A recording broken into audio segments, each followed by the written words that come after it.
So I first started actually my TikTok back in 2019. I was actually a prison wife. That's why they call me the Inmate Hopper. She married a man in prison. Why? This is her second marriage in prison. Oh my God. I just had this thing to be with somebody incarcerated. Like, I don't know, I liked bad boys, okay? I just date inmates. You're my 30th inmate. Did I not tell you that? I swear, I've been with 30 inmates. You don't know me. I'm not like your baby mama. I'm not like any of these other females who give their kids up and go choose the party life over my kids. Guys, this is what the life of partying fucking does to you. Like, you wake up at whatever time, you literally don't eat, you drink. My kids have never been taken away from me. My kids have always been with me, and a lot of y'all spread rumors and say that CPS took my kids from me. Baby, CPS has never taken my kids. Yes, I've had like 20 CPS cases. This social media stuff has ruined my relationship with my family. And I know like what ruined it was whenever I flashed my, you know? I am not jealous of my daughter. I told her, get that bag, baby. You are young. Get it right now while you can. And you won't ever have to work. But if y'all are not following my daughter, go ahead and go give her a follow, you guys. It's not even for that reason, to be honest. I feel like some of their friends are jealous because of the life that they have. You can't compare my parenting to y'all's parenting. Do you think that maybe sometimes she can exploit situations to get views? I'm gonna be real, yeah.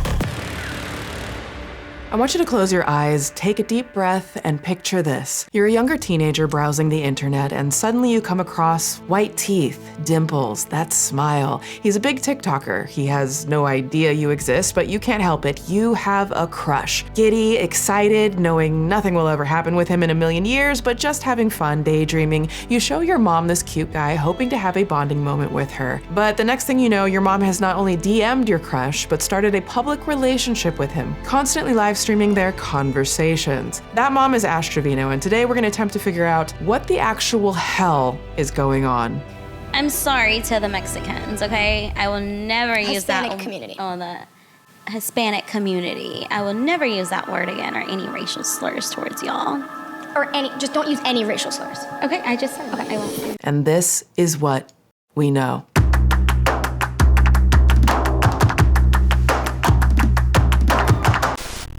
So we have finally arrived at the Ash Trevino corner of the internet. It is very strange around here. This is by far one of the most highly requested topics that I've had in a long while. So, I mean, thank you for that.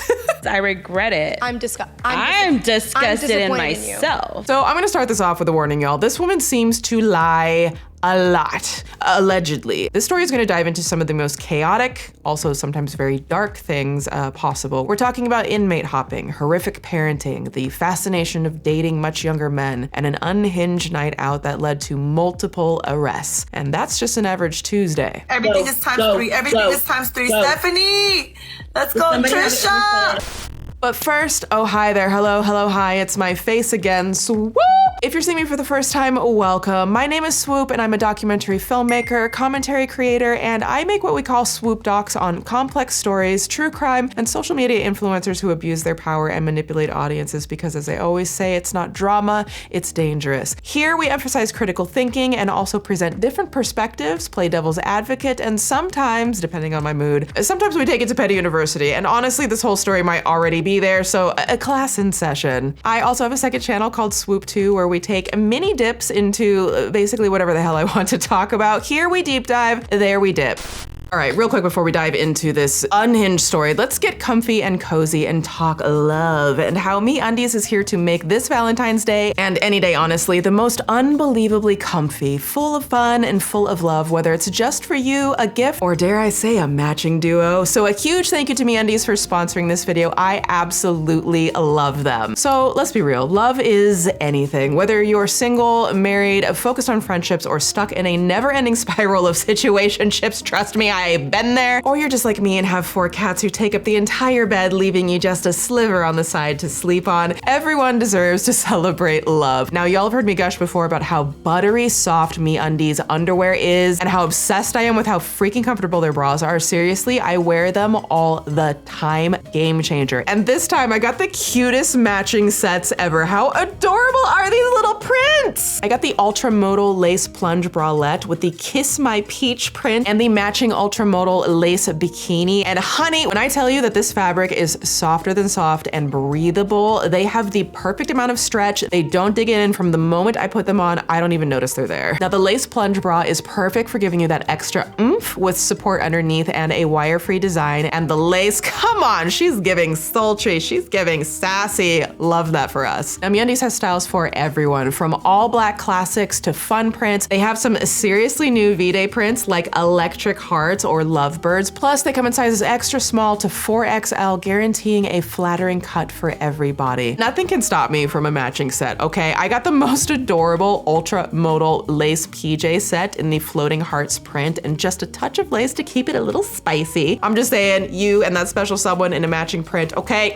Don't play with me, honey. Or, oh my gosh, you're gonna love this. You can match with your pet. Yes, to all of that. Look at these adorable buddy bands that can work for your dog or your cat, and the pet hoodies. I am so in love with these. But listen, MeUndies isn't just about incredibly cozy underwear. MeUndies has the cutest joggers, hoodies, onesies, and so much more. They have pajama sets, cardigans, leggings. I mean, the list goes on, and they use sustainably sourced materials and work with partners that actually care for their workers, so we love that too. And did I mention that MeUndies has a problem-free philosophy? If you're not happy with your first pair of MeUndies, they're on MeUndies. But seriously, you're gonna love your items, I'm just saying. So it is time for love. This Valentine's Day season, and honestly all year long, treat yourself or give the gift that'll always have them thinking of you, and get 20% off your first order plus free shipping on orders $75 and over. You tap my link below or go to MeUndies.com/swoop and enter promo code SWOOP and treat yourself for someone special. You deserve it. I'm gonna sidebar really quick and then we're diving straight into Ash Trevino. I just wanna take a moment to say, hi, Happy New Year. It's been over 2 months, I think, since I last uploaded on this channel. So just huge thank you, big thank you for being patient and being here. January was the longest year of my life. There's been a lot going on just with my family the last year, and then the LA fires happened, which evacuated my team, and we had family lose their home, and it just kind of turned everything upside down for me for quite a while. So thank you so much for your kindness and support. Lots more is coming very soon on both channels. So just thank you for your patience and thank you for being here. And I just so appreciate our community. Okay, let's dive in.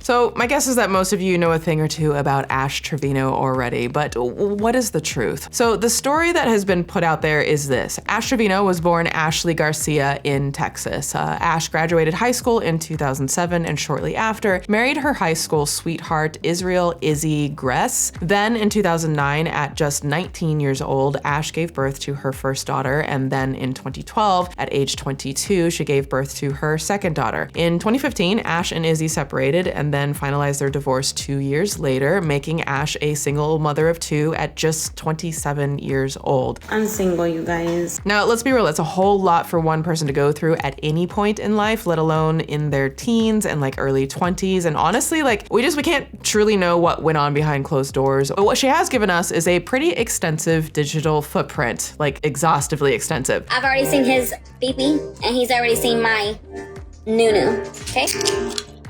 Drink water.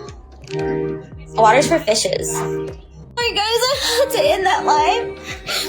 She stole one of my biggest gifters, bro, and I don't think that's right. So while Ash today has gained a level of infamy from her, shall we say, unhinged addiction to social media, it was in 2015 that Ash Trevino started her Instagram account, and it's actually completely vanilla compared to her TikTok persona, but there's a few recurring themes in her posts that we still see today. So I'm talking like, tons of photos of her kids, photos of her nails and purses, and like a million versions of like kind of the same selfie, but she also wasn't shy about posting about the hard times in navigating her divorce and co-parenting. Quote, "Can my day get any worse? So mad Israel got daughter from daycare without me knowing. Then he goes and eats lunch with the other daughter. I know y'all think it's a good thing, but when he doesn't pay his child support and don't get his kids on the days he is supposed to, it pisses me off because all of a sudden he wants to be dad of the year. I don't think so. I have been doing it alone for a long time." Now, if you know where the story is going, it is so easy to just kind of like jump on all of the negatives. That's what most of the content made about her is, like, it's just all of the negatives. But in this specific moment, I'd love to take a step back and change our perspective potentially a little bit. There's actually kind of a lot to unpack just right there alone, right? Ash alludes to the fact if what she's saying is true, they had a custody agreement that he broke, which could potentially have legal implications. So not only are the girls having to A, adjust to life with divorced parents, potentially, B, face potentially lasting psychological and maybe even emotional distress from their father not showing up for, designated visits. If what she's saying is true, then I would be pissed too, right? To be as fair as I possibly can, starting out on a woman that, wow, does she just, Now, she also hints at new dating exploits, including one relationship that got serious enough that she decided to make a permanent commitment. Yes, that's a tattoo of a guy's name, taking up the majority of her arm. Spoiler alert, it didn't last long. Here's a photo posted about a year and a half later with the caption, "Gonna do me from now on and focus on what's important. #single mom." Listen, I get it. Okay, many of us have been there. The wonderful thing about Ash, though, is not only did her #gonna do me come with confidence, it also came with a bunch of FUs to the haters. Now, despite it being my favorite thing when someone calls women females, very fresh and tit. Fresh and tit! Ha! That's funny. Maybe I should just call them that. Fresh and fit. That's what I meant to say. It's very fresh and fit. Very bacon and eggs, very perhaps internalized misogyny, although that's a term thrown around all the time these days. But I'm just kind of like, I wish we could know what this was referring to, because while in the land of critical thinking, we always give, a nod to innocent until proven guilty here, just like her besties, the police. #back the blue. Now, I'm just gonna say this. Remember this post, people. Remember the #back the blue, because this will not age well. Neither will another thing that I'm going to leave just right here. Bitches be like, we all the same N-word and used to beef. So I'm gonna swallow up my stuff and put the N-word conversation aside, because I lived through January. I just need a break. But there is something about the way Ash freely uses Instagram like a 60-year-old Facebook aunt, which hasn't entirely changed over time. There's a sort of kind of like impulsive self-confidence that often seems to transcend the idea of self-awareness or introspection, all at the expense of some personal growth. But is there more to it than that? It's hard not to look at Ash's hundreds of selfies and mismatch of captions referring to dating to piece together that she had a tumultuous love life after her divorce from Izzy. Now, I did want to say just a quick sidebar. Unfortunately, it has been confirmed that Izzy passed away in June of 2024. So I just want to acknowledge that Ash and Izzy's daughters lost their father very recently, which I imagine could be quite difficult. Again, we don't know the full extent of their relationship, but probably for the daughters, I'm gonna do my absolute best to try to redact her daughters' names and images through this. I know people share their stuff all the time and they're very active on social media, but we're just gonna Their dad passing away. I took them to go visit their dad today and broke down. She broke down and she was like, I miss my dad. Again, I thanked him for giving me my two beautiful daughters, because without them, I wouldn't be where I'm at today. Now, it's clear from Ash's Instagram that her relationship, marriage, and subsequent divorce was incredibly impactful for Ash, and it's unclear ultimately what led to the divorce, but she does make claims that Izzy cheated. But at this point, 2016, Ash is 27 years old and had been with Izzy, or at least known Izzy, since she was 13 years old. So when she got divorced, I can only imagine how much, her world may have bottomed out. I just like to explore some broader, more nuanced ideas around stories as we're getting to understand what is happening here. I asked God about my plans that I had in the future. If they weren't for me, let something happen. And as sad as it sounds, you guys, my kid's father ended up passing. that opened up my eyes even more that the kids need me. But back to it, I have a question. What do you do when your trust has been broken? Like your self-esteem, maybe railroaded, and you're single for the first time since you were literally 13 years old? If your answer was something like, well, you start dating inmates, of course, do I have a story for you. Brace yourself, things are about to get a lot more intense. Enter Isaiah Flaco Gonzalez.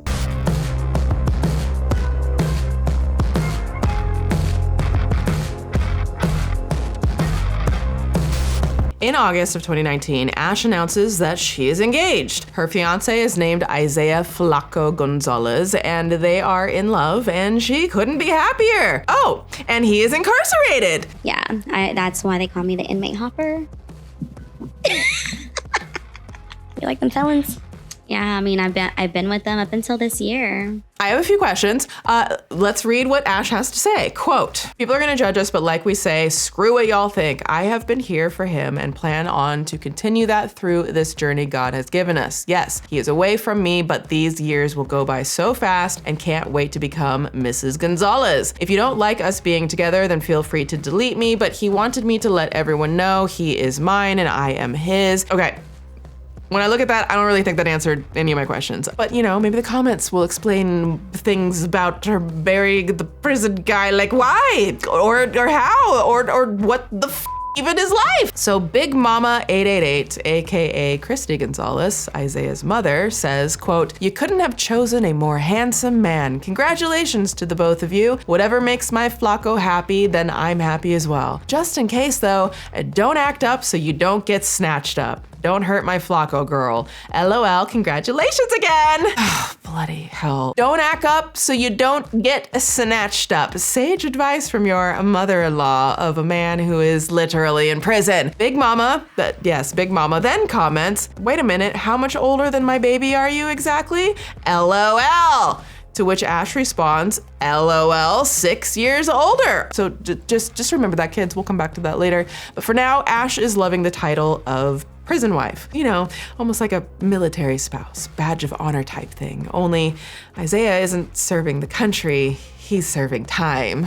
Now, on September 14th, 2019, Ash, the dutiful prison wife, visits Isaiah and wow, where to even begin? You know, the hearts, the glass, her in black and him in white, the guard in the background, the photo of a printed photo, the layers of this composition. It's like the new American Gothic. If American Gothic was a study of the prison industrial complex in the age of Instagram. And then a week later, on September 21st, 2019, they had a 4-hour visit. Now, if I'm understanding correctly, this was the first time that they were able to like physically touch each other. It's around 5 or 6 weeks since Ash announced their engagement at this point. So of course, it's the perfect time to introduce him to her daughters. No, it's not. I try to go see him every weekend. I do. I get up at 2 o'clock in the morning and I will head to go visit him. So I will take y'all along as the videos come for visitations as well. And then I will also, you know, tell y'all more details on everything once, you know, I start uploading a little more. On October 27th, 2019, a little more than 2 months after going public with Isaiah, Ash brought her daughters to the prison to see Isaiah. Only she doesn't refer to him as Isaiah. She says he's their daddy. Again, with the hearts. Very, very on brand, Ash. Now, it's unclear if this is the girls' first time meeting Isaiah, but considering how fast that was, I certainly hope that it was their first time. As Ethereal Nails 303 says in the comments, this is not their daddy. Very to the point. But nevertheless, regardless of anyone thinking that it might be a little early to bring your young children to prison to visit a man behind glass and call him their daddy, Ash continues to visit with and without her daughters. And for Christmas, Ash gets quite the romantic gift, a wedding ring. Merry Christmas to me. I love it. It's just a little big, but I love it. Now, currently, I think my favorite part about that post is the one singular comment on it, which says, and I quote, it being fake, LOL. Yeah, so on January 4th, 2020, Ash says she had the best visit ever with Isaiah. Quote, I love how he loves me, and knowing he has never loved anyone else like this is amazing. This trend of Ash propping herself up as the #1 woman, the queen bee in a man's life, is one that we're going to see a lot of in this story, and maybe supports the theory that we discussed earlier, where maybe, I don't know, maybe speculation, she might have had some potential insecurities or maybe even trauma from her having a child as a teen, her past divorce, the alleged infidelity, and the haters. And so a week after that post, literally just 6 days from posting about how much in love they are, remember, he is the greatest love that he's ever had, according to her, on January 10th, 2020, it seemed like there was trouble in prison. I'm sorry, I mean paradise. Quote, I have went to visit for 20 weekends straight, not missing one since I got put on the visitation list since August 24/19. But this weekend I'm not going because I choose not to. Some things change and I honestly don't know if we will come back from this. Oh, it's hard when you're not at fault, but I'm gonna continue to do what's needed of me and be the best mom I can be for, and then names her daughters. Well, how mysterious. What could she be referring to? Did Isaiah do something? Did she realize he might not be the most solid choice of a partner for her? But I guess things must have been smoothed over, because on January 25th, 2020, Ash posts something that looks like some sort of repost from a prison newsletter or something that features Isaiah. Let's read, shall we? Second look Saturday. Meet Isaiah. He was given a 45-year sentence at 16 years old. 45 year. What in the whole grain gluten-free did this guy do? Sorry. Okay, let's keep reading.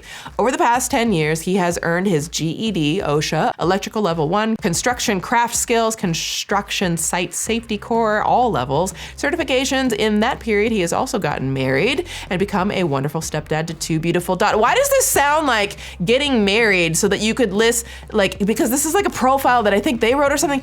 It sounds like getting married and being a stepdad to 2 beautiful daughters would go really well at the parole board hearing. I'm just saying, it's just my observation, speculation, okay? Isaiah believes that God will bring him home sooner than his release date. Isaiah is ready for the day when he can be given a second look. Hashtag second look 2021. Again, it sounds really convenient, the whole got married and has stepdaughters thing, because he wants a second look. But you know, on one side, good for Isaiah for getting all those certifications, but a 45-year sentence as a minor? I ask again, what the hell is this guy in for? Why would a minor get such a long sentence? Well, I'll tell you, but it's not good. So according to state documents, when Isaiah was 16, he and his friends planned an armed robbery of an Exxon employee, Mohammed Hashemi, who was taking cash from the gas station to the bank. So Isaiah and one other person rushed Mohammed's car, pulling pew-pews on him, forcing him to stop his vehicle. The other gunman immediately shot Mohammed, killing him. Isaiah then drove Mohammed's van to a second location where he and his friends essentially burned it. After stealing Mohammed's life and dumping his body, they stole the money to buy, the white stuff, get tattoos and go gambling, and proceeded to brag about the robbery and taking Mohammed's life. Now, ultimately, quote, Gonzalez, a juvenile at the time of the offense, was given a plea bargain of 45 years in prison for the murder and robbery and 20 years in prison for arson in exchange for his truthful testimony at trial. So, yeah, really bad. Really puts a new perspective on his mother, Big Mama's words to Ash. You remember what she said? You couldn't have chosen a more handsome man. Just in case though, don't act up so you don't get snatched up. LOL, congratulations again. Ha ha ha, LOL, don't get snatched up, girl. So my next question to Ash is, where the hell did she even find this guy? And what are we doing with the daughters? I just wanted y'all to basically get to know who I was. Like I said, I have 2 little girls and they are my world, and he accepts them, which is really good. And I know a lot of people have, their opinions about it. You shouldn't bring your kids, you shouldn't do this, you shouldn't do that. But you know what? If I didn't think he was good, trust me, I wouldn't have my kids around that. Well, it turns out Ash, they've known each other a long time. Remember that comment Isaiah's mom left asking Ash about their age gap? In 2020, Ash is 30 and Isaiah is 24. But at one point, Ash was 18 and Isaiah was 12. Hold up, okay, so you're telling me that Ash has known Isaiah since he was a child? And like this caption says, he's been part of her life since then. So let's just play devil's advocate for a moment, okay? We do the perspective thing. We always do this to make sure we're trying to look at all sides and not feed the echo chambers, okay? That's what we do here. here. If the genders were reversed in this situation, if Ash was a man who was marrying a woman that he had met when she was just a child, would that not scream creepy? The math ain't math in here entirely for me, people, or like at all. Now, we're gonna jump forward really quick in time to 2024 because Ash posts a video where she details the timeline of her and Isaiah's relationship. He was a family friend. His family always has been friends, okay? They literally, I met him when he was 9. Yes, I met him when he was 9. They started going to our church when he was 9. Okay? Mind you, I'm 6 years older than him. I was with my kid's dad already. I've been with my kid's dad since the age of 13 till I was 26, okay? I did not have nothing to do with Isaiah until he was 24, okay? Me and Isaiah did not get together until he was 24. He's always been in my life since he was 9 when they started going to our church. Me and him never talked that way or anything. So they met when Isaiah was 9, but she says it was just sort of, like loosely in the neighborhood. So, kids, like meeting kids, like whatever. But she maintains that her parents and his parents were family friends, but her exchanges with Christy in the comments of her Instagram make it seem like they don't really know each other at all. That's not the case because we were together when he was 24 and he was in prison. I married him in the prison. I was 30. I knew of him because they came to our church when he was 9. I was 15. We didn't do nothing. We had no kind of communication like that or nothing. He wasn't there. He was already in the streets, okay, doing the stuff and shouldn't have been doing. When he got locked up, I cried because he was only 15. What do y'all think? What do y'all think so far? Are you buying it? Is Ash just being a concerned neighborhood acquaintance, crying and genuinely affected by his arrest because he was so young at the time? Or is this all a load of home-baked bullshitery? Well, me and one of his friends, with his mom's permission, went to go visit him. And I left the kids with my parents. And we went to go visit him. And it was behind the TV because you had to pick up a phone and it was a screen. And so I was just like, hey, how are you doing? And he's like, I'm good. He's like, I want to write you. I said, okay, well, here's my parents' address. He wrote me to my parents' house. I still have the letters to this day. Okay, so we finally get some insight into how their relationship started. And this was in 2010. And so then I stopped communicating with him. And 2019. It seems like Ash was the one who took it upon herself to visit him. And did you catch that little timeline slip? Sound like a slip. She first says that she went to visit and they started writing in 2010 and then corrects herself and says 2019. 2010 was the year that he took Muhammad Hashimi's life. He literally took his life. So the questions being asked amongst the internet, did Ash slip up here and admit that she had been communicating with Isaiah since he was first arrested at 15 years old before he was even sentenced while she was still married? Or was this just an honest mistake? So I write him on JK, and he writes me through a handwritten snail letter. And that's when we start writing from March until August. Then in August, I put my phone on so he can call me. And then he calls me. And I'm like, hey, I missed you, blah, blah. And he's like, oh, I missed you too. And then that's whenever I said, hey, I want to get your name tatted on me. And he's like, well, why don't you do it legit and just take my full last name? Wait, hang on. Okay, so from March to August, they're writing letters. Then in August, they're talking on the phone and Ash says she wants to get his name tattooed. So I guess we've seen that before from her. And I said, what? And he's like, yeah, why don't you marry me? And I said, we just reconnected. He's like, Ashley, I love you, I want to marry you. And I was like, okay. But then he proposes, and I don't know, maybe prison romance is like The Bachelor, where it doesn't feel like the real world and timelines don't matter. But when Ash says, wait, we just reconnected from what? From when? Like, I thought you didn't really know him. Whatever the case, the two ended up together, and she continues and doubles down on basically everything. So then we started the wedding process. So yes, me and him got married in 2019. He was 24 and I was 30. I have a marriage license and it states that in the back. Right now he's 29, I'm 35. His birthday's in January. So I'll turn 36 and he'll turn 30. Our birthdays are 3 weeks apart. But I had no communication with him like that until he was actually 24. So if I heard him sit there and say that I loved him when he was 9, that's weird, okay? I met him when he was 9. I have a picture of him at my senior graduation dinner, sitting on the front bench. I've known him since he was young. Yes, we were family friends. His family, my family, still to this day are friends. It seems like the more she explains how distant they were as Isaiah was growing up, the more it sounds like they did actually know each other. But this creator, Ash T.Nunu, who I've been featuring clips from, found another Easter egg. A video of Ash talking about her relationship with Isaiah from 2019. Well, also, I've known his family for years, and they were really good family friends of ours. And this year, me and him reconnected again, and one thing led to another. We were writing letters back and forth, just seeing how each other were. I started the conversation. I'm the one that wrote him first. And, when he replied, I was so happy. I couldn't wait. I hadn't heard from him in 9 years. We lost contact for 9 years. And, he's been in there for 10 years. So, yeah, we lost contact. But whenever I reconnected back with him, it was like we never lost contact. So, if that makes sense. But, yeah, so we were like, writing each other, telling each other how we felt. And first of all, does marrying a man who is in prison for 45 years for taking someone's life somehow not make you a single mom in these streets? Like, I'm not trying to be harsh about some of this stuff, right? But I'm sure that there are many positive relationships with inmates out there, but like the guy literally can't be there out in the world with you, to help care for the kids. He's literally behind glass and bars and concrete. So I don't totally get this logic, but anyways, let's keep listening. I've known him for about 13 years, and backstory is we couldn't be together back then because we both had our own lives. He is younger than me though, so that was a little bit of the situation, but I was also with my kid's dad, so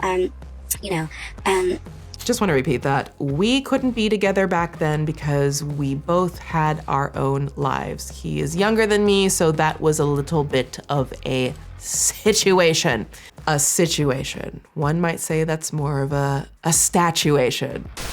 Okay, but seriously, you see what I mean when earlier I said that Ash does this thing where she changes her story like all the time, allegedly. I think that's what people call lying, allegedly. So it's hard to know exactly what time period she is talking about here, but if my math is remotely correct, Ash was separated from her baby daddy and first husband by age 25, with the divorce finalizing when she was 27. Isaiah is 6 years younger than her, so Ash saying that they couldn't be together because they were living their own lives. Does that mean when Isaiah was younger than 16, living his life and not yet convicted of murder and in prison, was she longing for an underage Well, also, I've known his family for years, and they were really good family friends of ours. And this year, me and him reconnected again, and one thing led to another. We were writing letters back and forth, just seeing how each other were. I started the conversation. I'm the one that wrote him first. Wait, okay, didn't she say that Isaiah asked to write her when she went to visit? And now here she's saying that she wrote to him first. And when he replied, I was so happy. I couldn't wait. I hadn't heard from him in 9 years. We lost contact for 9 years.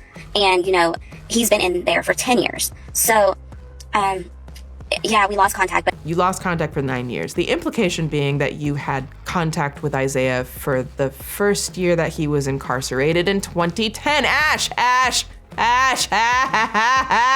But whenever I reconnected back with him, it was like we never lost contact. So if that makes sense. But, yeah, so we were writing each other, telling each other how we felt. And then I finally just had to give it to him. I was just like, I like you. I really like you. I don't want to lose contact anymore. And so, we started chit-chatting a little more. And then, the phone calls started coming, visitations started coming. And now we're happy. We're together. We're engaged. Soon to be married, like I said. No, sidebar really quick. As a lot of commenters noted, her accent has completely changed. She sounds like a typical Texas girl here, and in current videos, which I'll show more of later, she has an affected way of speaking, like she's trying to I don't know if she's trying to be sexy or tough. I don't know really what it is. On November 6, 2019, Ash and Isaiah get married, and in 2020, she gets his name tattooed on her wrists and their wedding date on her finger. And of course, she had to do a cover-up of the previous tattoo. And then on October 21st, 2020, just 2 weeks shy of their 1-year anniversary, Ash announced that she and Isaiah are getting a divorce. That was quick. So what happened? What could have broken up such a beautiful bond, even if glass was separating it? That was 14 years in the making, even if age gaps are very weird in this. I guess we'll never know. When me and him divorced in 2021, I stopped all communication with all his family. I don't talk to any of them anymore. His name is still tatted, yes, right here. That's his first name and his last name. Yes, I still have it. I will never cover it either, because when you love that one person, your love never goes away. So his name will still always stay till the day that I go to heaven. I will never take his name off. So, time to move on. And move on Ash did. She moves on so much, in fact, that she dates another incarcerated individual. And then another. And another. Another one. Another one. Another one. Another one. Oh, this is fun.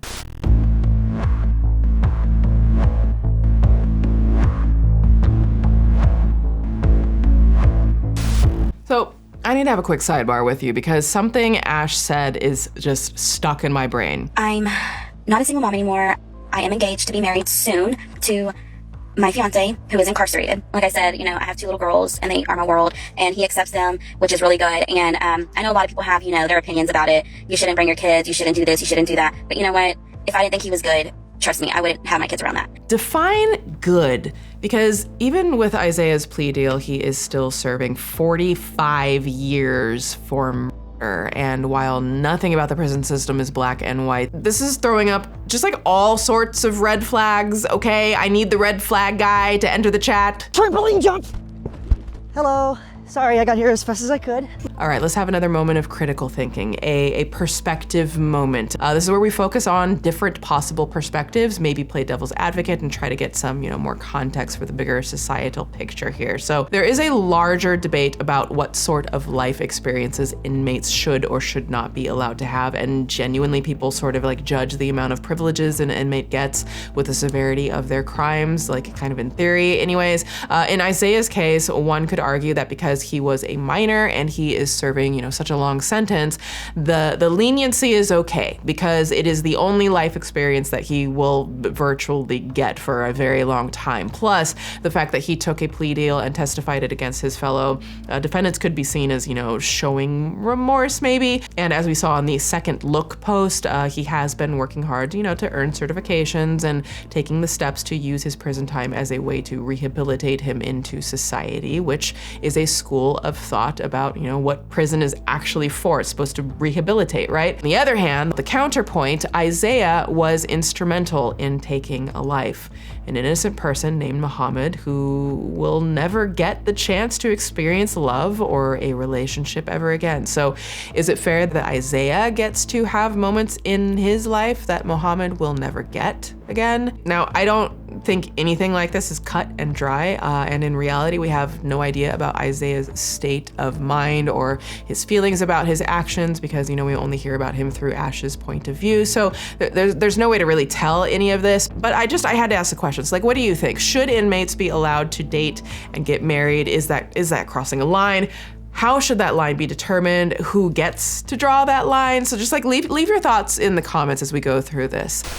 Beyond Isaiah, it brings us to the other side of the conversation about lockup relationships, to the people who are living in the free world but have a desire to date or marry prison inmates. Now, I wanted to try to understand what might drive someone to this lifestyle. Like, is there a term for this? Well, turns out, yes, and it's called hybristophilia. Hybristophilia is a paraphilia involving sexual interest in and attraction to those who commit crimes. Now, we've examined this phenomenon before a bit, like in the video about Wade Wilson on Swoop 2, my second channel, but it's one of those things that seems to always kind of pop up. Psychology Today says, quote, one research study examined women of varying ages, ethnicities, education, and employment statuses who were in relationships with incarcerated men. While they weren't diagnosed with major mental illnesses or personality disorders, many came from difficult upbringings with a history of abuse. And notably, 90% had experienced dominant, verbally abusive prior marriages. Now, if Ash's cheating allegations against Izzy are true, that might put her squarely in that category, maybe. Psychologist Ami Rokach, that has worked in the prison system for 28 years, and in an interview with TMHR, they explain why some women choose incarcerated men. There are different types of women that could be interested in this type of relationship. There's the very high nurturing type who feels they can save someone. Then there is the type who wants someone who is considered tough, rough, and manly, because this gives the illusion that they can protect them. Third, there is the rebellious type who are unhappy and angry and who like a vicarious rebelliousness through this experience. Now, Ash herself has actually reflected on why she has been attracted to so many inmates. I was growing up going into prisons to visit my dad's best friend. I would always watch cop shows like the TV show Cops. I would always watch that show. I was always into that kind of stuff since I was a young girl. As I got older, I just had this thing to be with somebody incarcerated. Like, I don't know, I liked bad boys, okay? So yeah, that's how my prison lifestyle started. Like I wasn't just brought into this life, you know. Like I just had this thing about prisons. I don't know what it is, to be honest. So spending formative years as a young girl around men she's been told are dangerous, I just kind of feel like there's no way that didn't leave a lasting impression, you know? Plus, I'm willing to bet that for Ash, as someone who has had her trust, you know, likely broken in a previous relationship, maybe even in her parents, the ability to know exactly where your partner is at any time, maybe that feels really comforting, you know? He's got the same address, girl. He's always gonna have the same address. He's gonna keep that same address. He's always gonna have that same address for at least 45 years. So you're gonna know exactly where he is. Then again, we could be looking way too hard into all of this. I just date inmates. At least I can say I tried. Now, after her breakup from Isaiah, Ash started dating another inmate, Noe Trevino. Let's listen to TikToker Alma Rose break down what landed Noe in prison. So, on March 29, 2015, Noe was 23 years old and he was outside a nightclub called Old School. So he got into an argument with two men and the argument somehow moved into a vacant lot and things got heated. Now, Noe pulled up his shirt to show a knife and everybody kind of backed off. Now, Louis Maston was there with his grandchildren. He was 49 years old and he got out of the club and saw one of his granddaughters near the fight, so he got concerned. Maston tried to break up the fight between them. Now, he was known as somebody that was always trying to break up the fights, trying to keep the peace.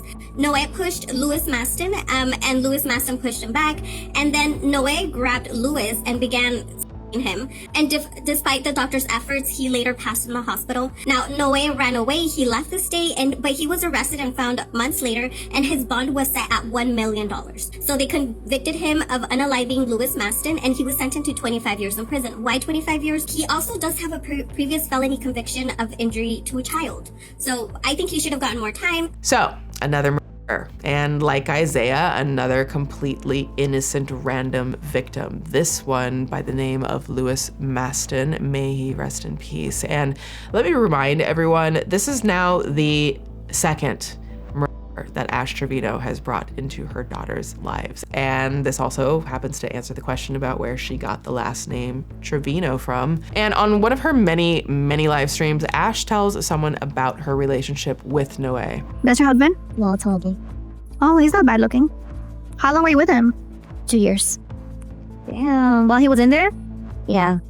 I met him while he was in prison. I would never trust a man in prison, ever.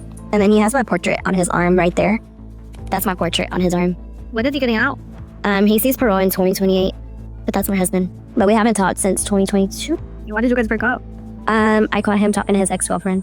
That's what I'm saying. I could not trust even in these deals. No. So I left him, and then, yeah.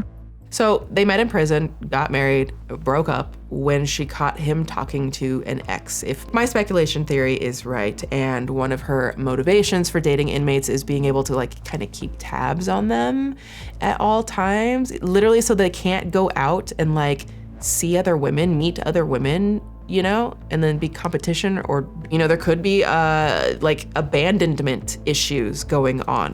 And again, that's also assuming that the betrayal did happen. She also happens to say that every relationship she's had ended in cheating, being cheated on in some capacity. She married a man in prison.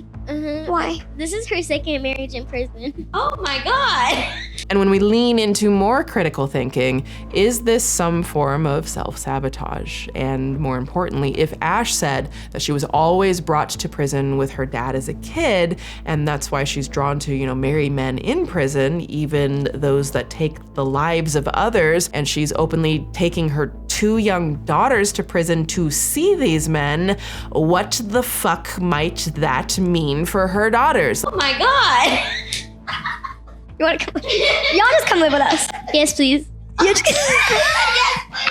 I wonder, like, if she's even thinking about her daughters or this cycle that this could perpetuate. Could this be considered some type of child harm? Like, if you keep bringing them into this environment with these strange, new, at least previously, very violent men. And did you catch that her new hubby has a tattoo of her face?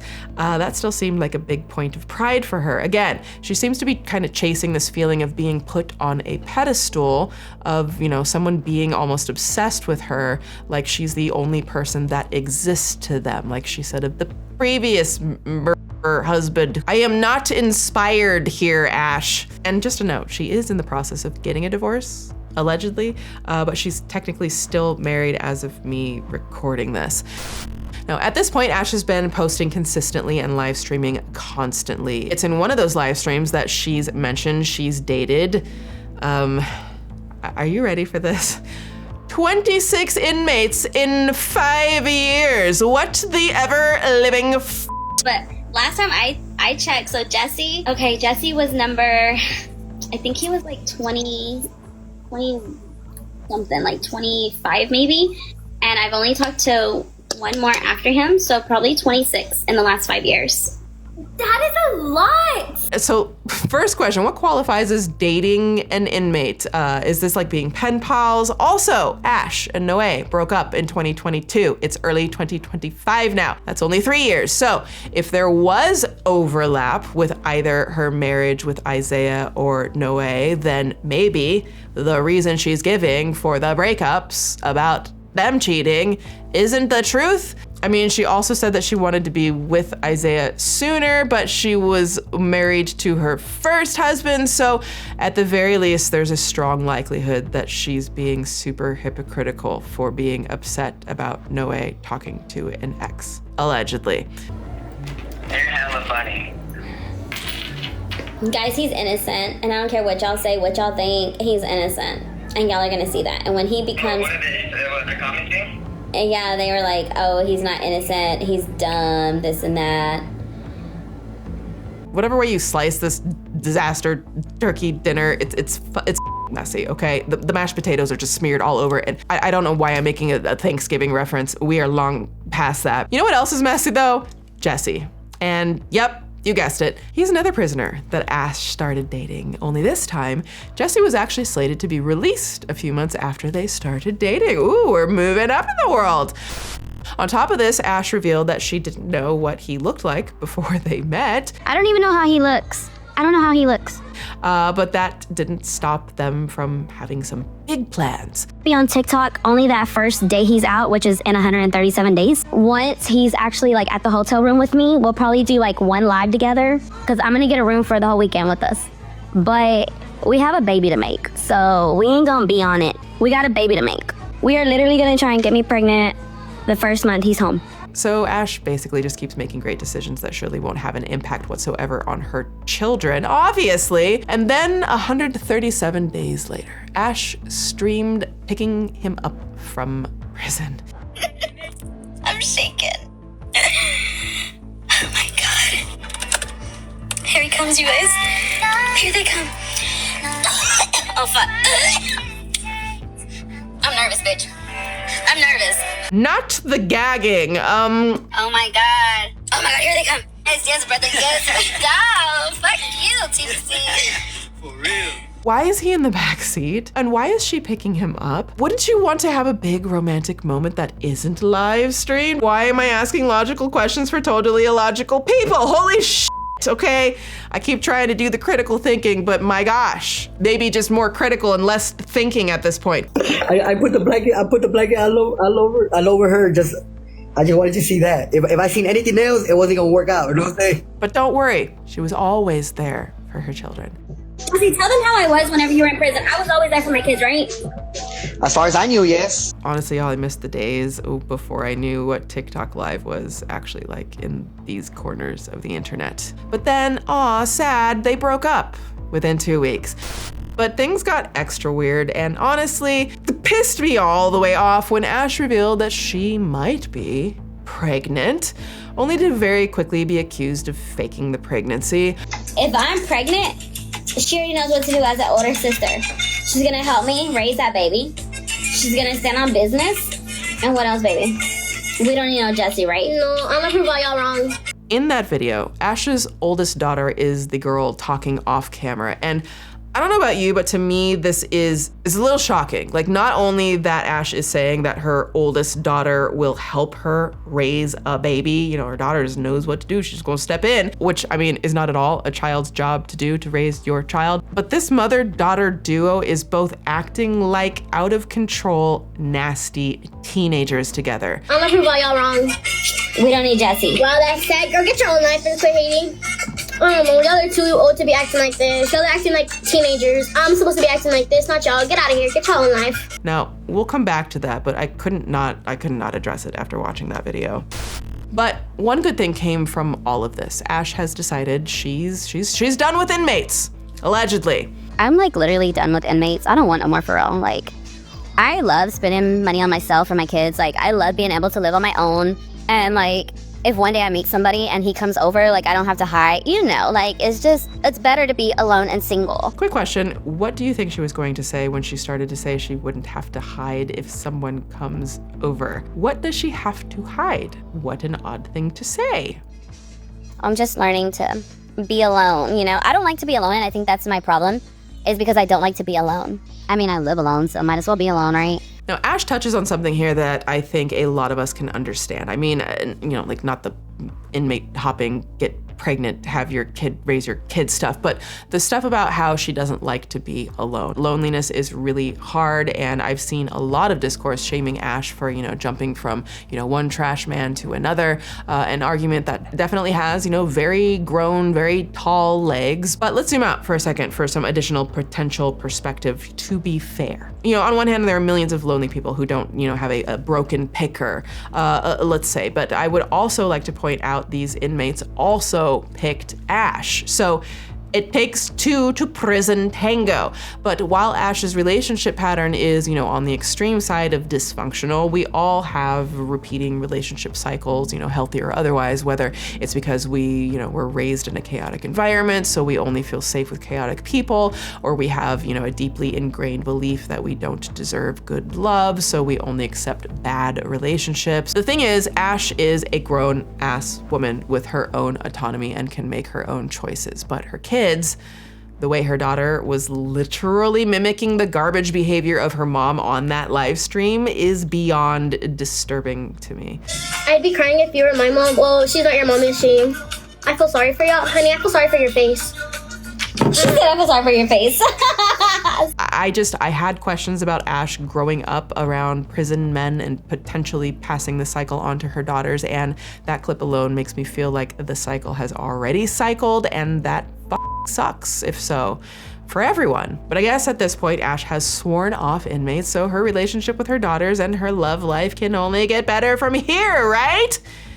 Right?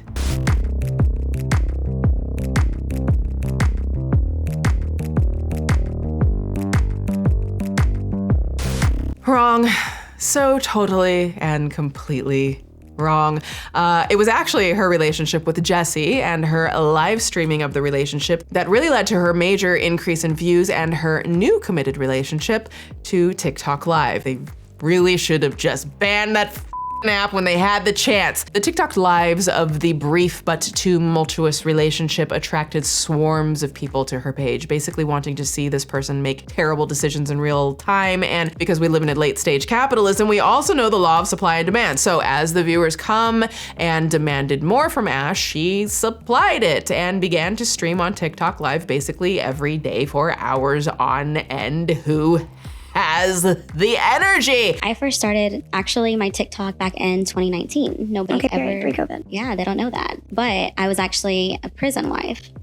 So yeah. When I say she was streaming, she was streaming, okay? All of this on top of somehow having to do a full-time job as a dental office receptionist. So during the day, she was scheduling cleanings and root canals, and at night she was terrorizing the internet with her own form of root canals. Now, we don't have time, nor do I have the desire to challenge my will to live, to get into every problematic thing she has done, okay? We will hit some of the highlights, but frankly, I don't have the patience, and you don't deserve the brain rot of going through thousands of hours of Ash Trevino being problematic on the internet. Things like, you know, ignoring her kids, being drunk, and talking with other TikTok live show characters. Bro, okay? We're gonna be money hungry. We're gonna stay on podium for 3 days in a row.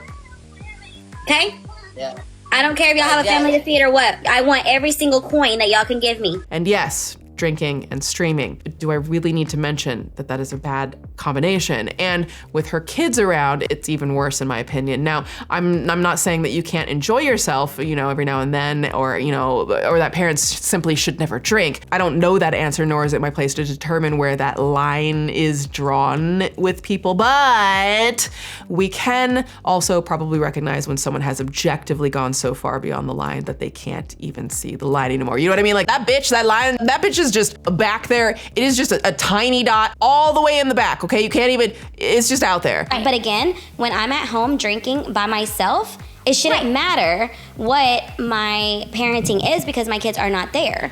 Or if they are there, they are in their own room, on their phones with their friends, or in the living room watching a movie. But again, sprinkling in some more critical thinking we love to do in our community. Did you know that approximately 7.5 million children in the US live with caretakers who have alcohol use disorder? In the article, Parenting to Prevent Childhood Alcohol Use, the National Institute of Alcohol and Alcoholism suggests parents, quote, model responsible alcohol consumption, and says that authoritative parents, those who provide a healthy and consistent balance of discipline and support, are the most likely to have teenagers who respect the boundaries as they have established around drinking and other behaviors. However, adolescents exposed to permissive, authoritarian, or neglectful parenting are less influenced by what their parents say about drinking. So I wonder which parenting style Ash falls under. Perhaps the one that says, quote, neglectful parents exert low control and discipline as well as low warmth and responsiveness. For example,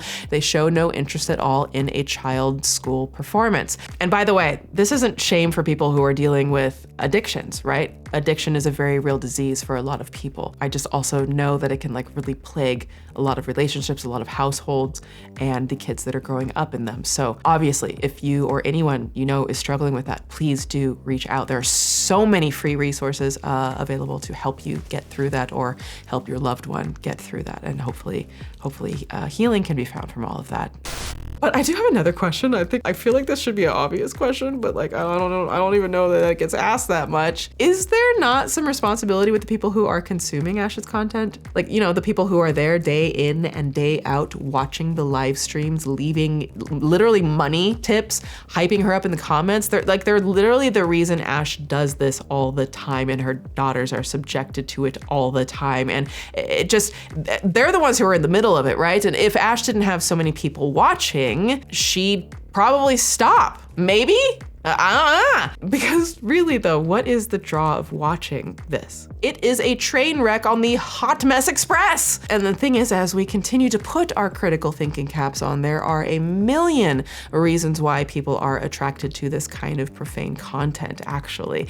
In an article from Very Well Mind, quote, social comparison theory suggests that people value their personal and social worth by assessing how they compare to others. And in particular, downward social comparisons are when we compare ourselves to others who are worse off than us. Two such comparisons are often centered on making ourselves feel better about our abilities or traits. We might not be great at something, but at least we are better off than someone else. So basically, even if your life sucks, you watch Ash and you think, at least I am not like that lady. But then there's a lot of people who like look up to it. So I don't know, it's 2025. Honestly, nothing seems to matter anymore. And the majority of the stuff that I've seen Ash do is very concerning and very alarming. But it also has created this incredibly unhealthy parasocial relationship vortex between Ash and the viewers that just goes back and forth in a feeding frenzy of non-stop rage bait and verbal attacks, often like on both sides, all of which her kids are exposed to and starting to literally participate in,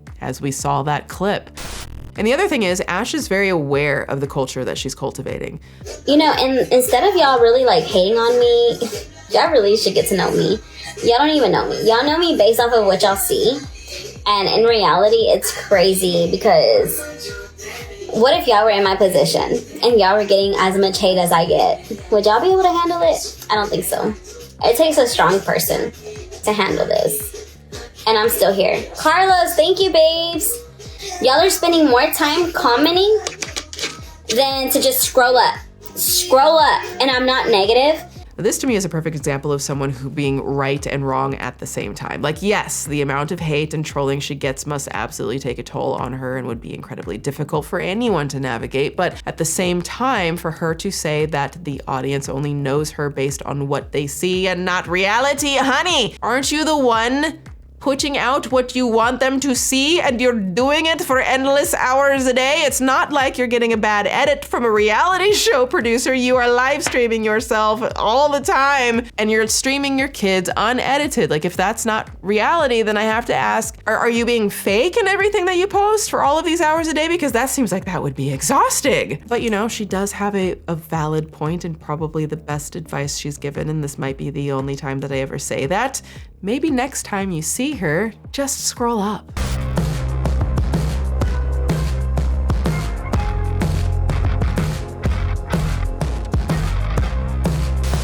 All right. Let me just give you a heads up, the rest of this video is not going to be fun. As I've said before, I always try to have perspective to understand where a person might be coming from when they make decisions that seem unhinged to me. But with Ash, especially when it comes to her kids, it gets harder and harder to not just like lose all faith in humanity and rocket myself to outer space. Now, we don't have time to cover every single one of Ash's parenting missteps, and this will, you know, obviously be censored and nothing graphic, but let's just jump into this stuff. Call me right now, Mom, can you buy me a new so-and-so? I'm gonna buy it, because I'm blessed to be able to do that. So yeah, you're right, my parenting isn't the same as yours. But remember, we all come from different backgrounds. We all come from different ways of life.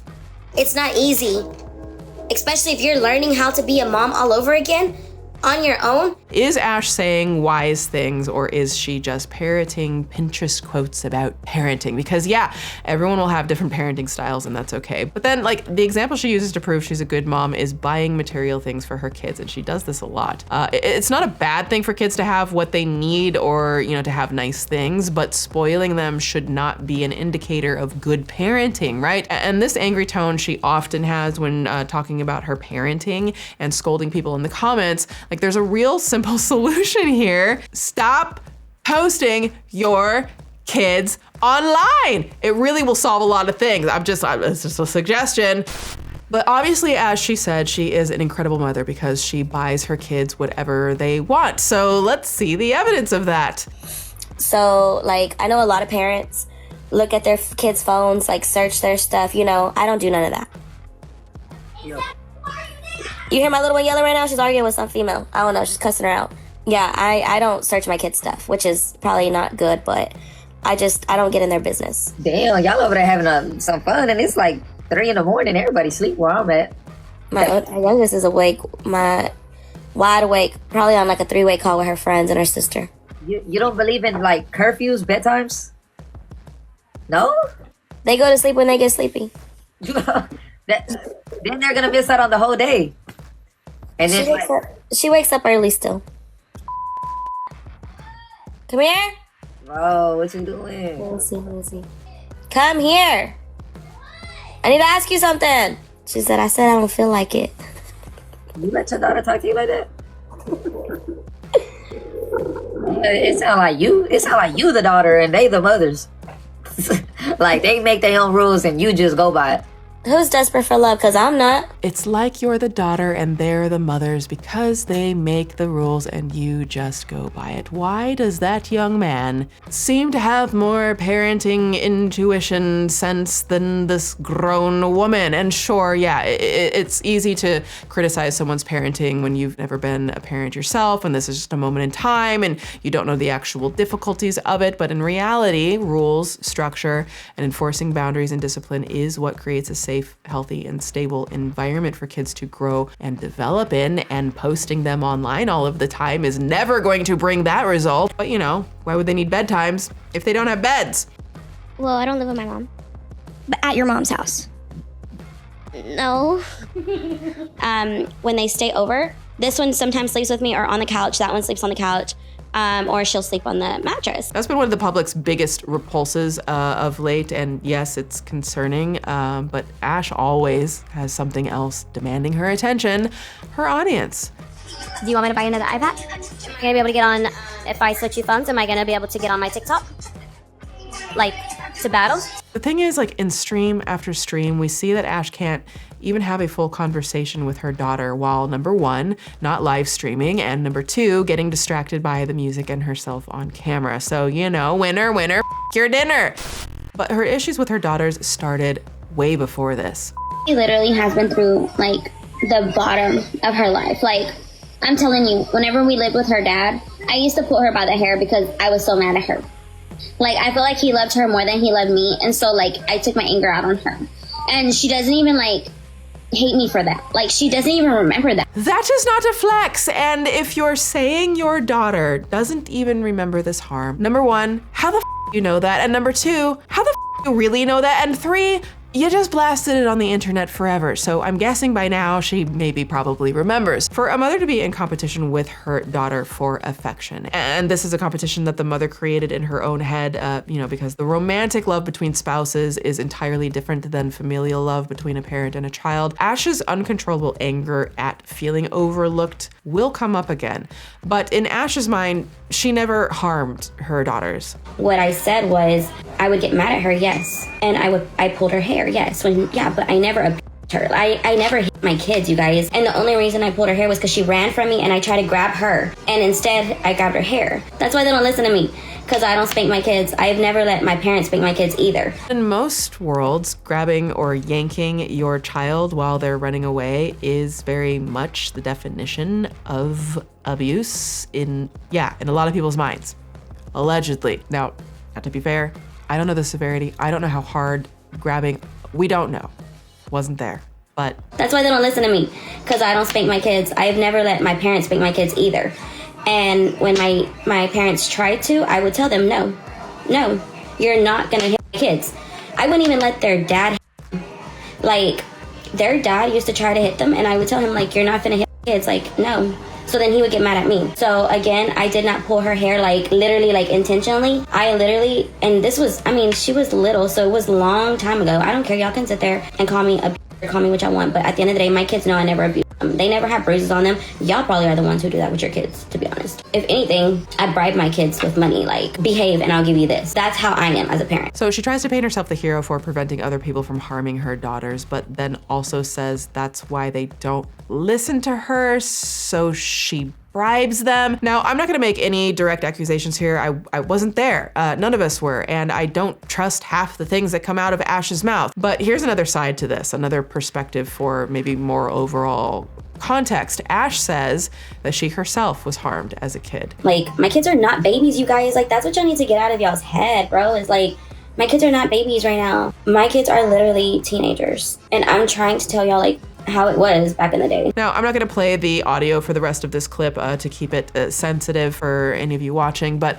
she repeatedly then does say that she was harmed as a child all the time by her father, and that she would never basically spank her daughters because that happened to her as a child. You know, it's interesting that she says that her dad was the one to, you know, spank, which seems to be common, that the father was the disciplinarian, but it also is interesting that Ash now has a better relationship with her dad than her mom. You know, things like spanking was an incredibly common form of punishment, so her insistence on not doing that to her kids, if she's telling the truth, is at least an attempt, it looks like, at breaking a cycle.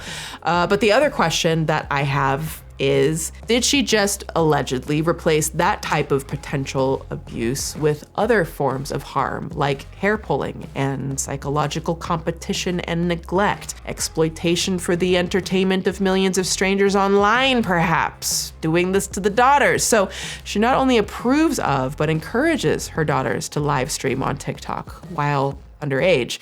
So how did you guys start? Did you start because your mom went? No, I had Musical.ly. Oh, period. Okay. So then I had it ever since that. So you started TikTok because of Musical.ly? Yeah. So you do like the little lip sync videos, little dances? Yeah. Okay. And you? I got it after like 2020 or 2021. And when did you start to notice like a difference in like, okay, I'm doing, like, there's a difference in, like, I'm making a couple TikToks for fun and then actually doing social media and things like that? Is it when your mom started going online? Oh, okay. So it's kind of like mom started it, you guys followed. Someone asked me if I was Ash Trevino's daughter, and I said yeah. And she was like, "Can I take a picture with you?" Oh, and so I weird. took a picture with the girl. She was like my age, so I took a picture with her. So yeah. How does that feel? It was scary because I was like away from my family because I wasn't with my mom. I was with my grandma and grandpa and my sister, and I wasn't with them, so I was by myself shopping. And because it was her and her mom, so I got scared. But I ended up taking the picture. And then that's when my TikTok started blowing up more. Really? Because I only had like 50,000 followers. It wasn't that much compared to me now. So yeah. Congrats on almost being at 1 million. Thank you. I'm not jealous of my daughter. I told her, get that bag, baby. You are young. Get it right now while you can. And you won't ever have to work. Period. And I want that for her. I love all my And girls. she's homeschooled, so hey, get it. I am. But if y'all are not following my daughter, go ahead and go give her a follow, you guys. I think it's like $7 account. And her daughter has almost 1 million followers. Holy shit. What is life anymore? But you know, once again, her parenting can't compare to anyone else's parenting. You don't know me. I'm not like your baby mama. I'm not like any of these other females who give their kids up and go choose the party life over my kids. My kids are 12, almost 13, and 16. I raised my kids since they were born. My kids are teenagers now. You can't compare my parenting to y'all's parenting. I've been a parent since I was 19 years old. I'm 36. So she raised her kids since they were born. I mean, one might say that's literally in the job description. Does that make her special? I mean, but then just a few minutes ago, we saw her say that she's learning how to be a mom. There's so many inconsistencies with statements that are just kind of baffling. Like, she will say whatever makes her look best in the moment. And I don't know, like maybe it's all just kind of like part of the content rage bait, like, you know, some people have been pointing out. I had always that help, you know, and so I'm learning to be a mom on my own and live on my own with my kids, just me and them. It's not easy. So just like a new mom, fresh mom is learning, I'm learning how to grow with my children because I've always had my parents. My mom literally helped me raise my oldest from the day she was born. And that's not no lie. You know, Evie, I was the one with her, but my oldest, that's like my mom's other daughter. And I'm not even lying. Like, I always seen her as a sister growing up. So that's why she kind of doesn't talk to me like I'm her mom because of the fact that I grew up with her like she was my little sister. Like when Ash was confronted by the fact that her daughter said she had lost friends over her mother's live streaming. How do you handle discussions with friends who are aware of your mother's online persona? Because I know that ain't easy. Yeah, so when they found out about my mom, some people didn't like it. And a lot of people don't like my mom going live, like getting clipped or anything, because I guess they're embarrassed of it for being our friends and stuff. Ash blames the people who posted clips of the live streams instead of what she said and did in the live streams. Make it make sense. You can't make it make sense. I would say we lost a bit of friends. Really? Yeah. How does that make you feel? To be honest, there's nothing I can do about it. But there is. I mean, it sucks, yes. But at the end of the day, like, their friends shouldn't be around because if I'm live, they even know. If I'm live, like, don't come in my room, don't come in, like, unless I'm live with them and I'm like, hey, we're gonna do it live. So you don't feel like any sort of guilt or sadness that they've lost friends because of it and they've expressed that? No, because it's not even for that reason, to be honest. I feel like some of their friends are jealous because of the life that they have. Yeah, that must be it. Let's just take a poll, shall we?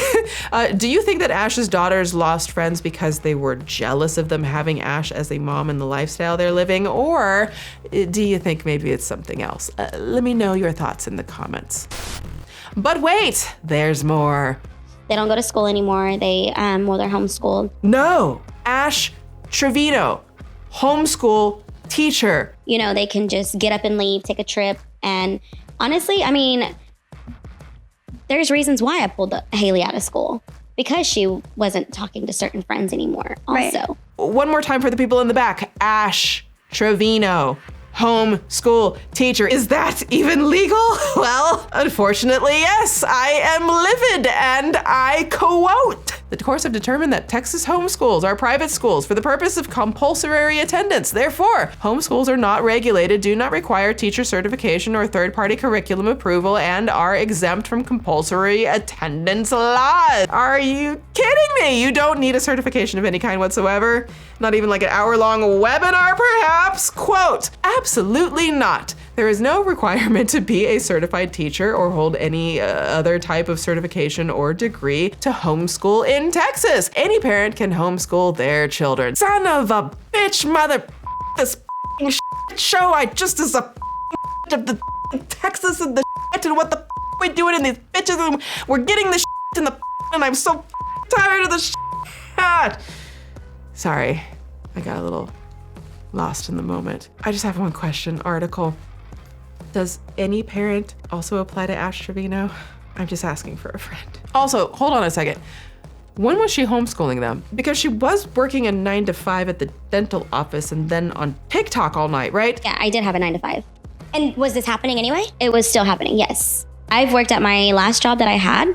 I worked there for 6.5 years. Up until December 23rd of this past December, 2024, You were working.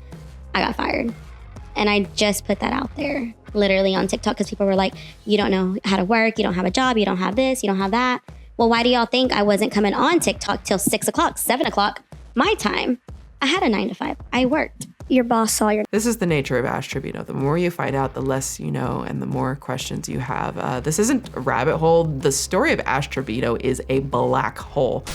Ash makes a lot of reference to her parents and her kids going and staying at their grandparents' house. And for me, this makes me question who these people are that raised her, but I know that's not entirely fair, but the thing is, she wasn't created in a vacuum.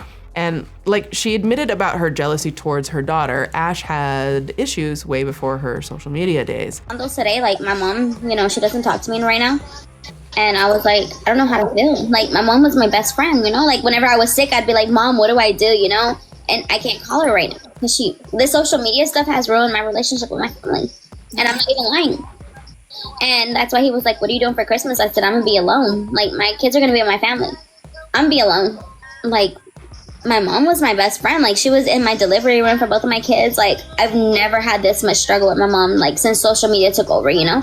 We will be getting into the context of this a bit later, but this dynamic is an interesting one. You know, the best friend dynamic between mother and daughter is one that Ash tries to emulate with her own daughters. Now, here is Ash's mother, who is cutting her off when Ash is acting a fool and Ash gets offended. The cycle is cycling, and Ash's father is the one who forgives her. So it points to Ash's complicated relationship with her daughters, where it looks as, you know, like she wants to be seen as their friend and their peer, but also competes with them. And now I'm sure she'll start competing even more as the daughters are doing their own live streams. And the thing is, maybe especially the competition is there when it comes to competing for the attention of men. It's also just so rich how Ash blames social media for ruining her relationship with her family.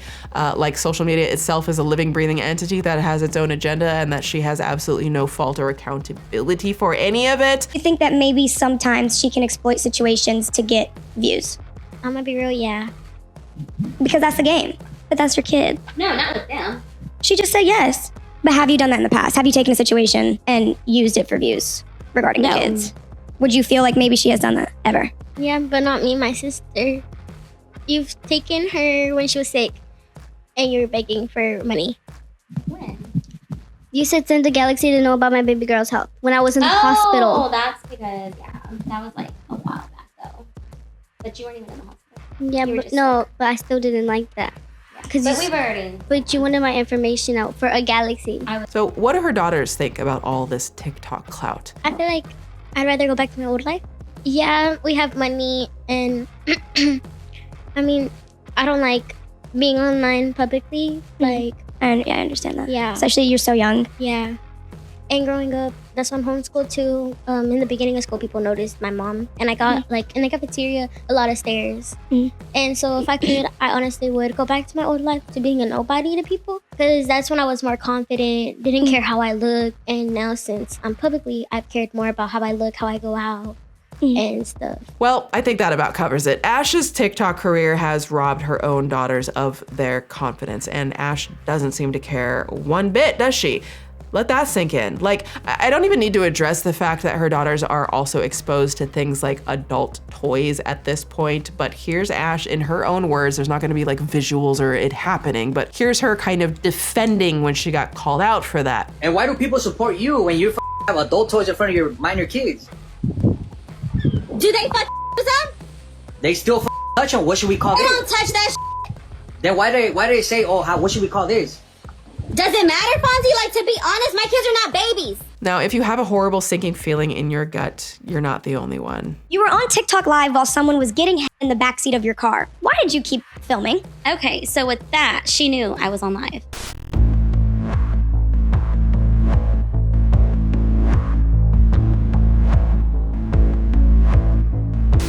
In a twist that surprises no one in stories like this, Ash Trevino's viewers took action and informed CPS about her online behavior. And y'all are really trying to get my kids taken from me, and it's not gonna happen.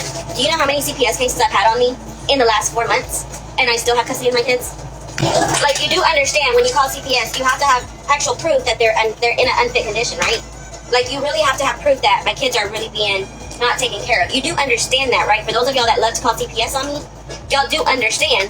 You have to have proof that my kids are in harm's way, my kids are this, my kids are that, y'all really have to have proof. Isn't Ash the one providing the proof? And correct me if I'm wrong, but if there was absolutely nothing going on, would CPS continue to open cases? My kids have never been taken away from me. My kids have always been with me. And a lot of y'all spread rumors and say that CPS took my kids from me. Baby, CPS has never taken my kids. Yes, I've had like 20 CPS cases. They dismissed them all. Because you know why? My kids are in good hands. My kids are taken care of. My kids do not need, they don't want for nothing. Listen, I'm not in that house. Thank God. So there's only so much that we can even know. But my question is, if she has legitimately caught 20 CPS cases and nothing has come of it, is that actual proof that there's nothing going on to the severity that CPS would step in? Or is this potentially just an underscoring of the depth at which CPS is severely underfunded, understaffed, and unable to effectively process all of the valid cases? Like, I'm just asking questions. My kids, I came home today with 3 gifts for my kids, and I gave it to them already.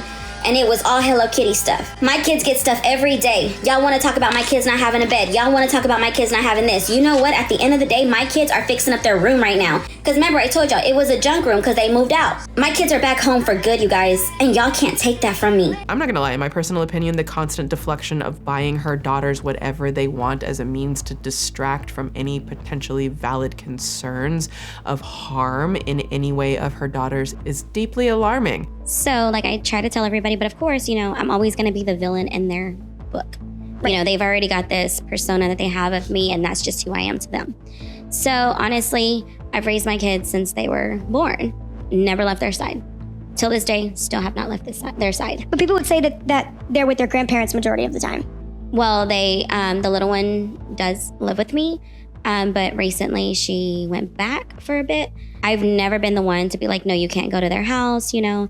If that's where they feel more comfortable at, then why not, you know? But I still legally have custody of my kids. I've never lost custody. Wait, so CPS didn't take her kids and she's always had her kids, but they moved out and now they're back? Like, so where did they go? But then she shares that sometimes she tells her kids not to come home. Right now I don't have my kids. Of course y'all can hear it's quiet.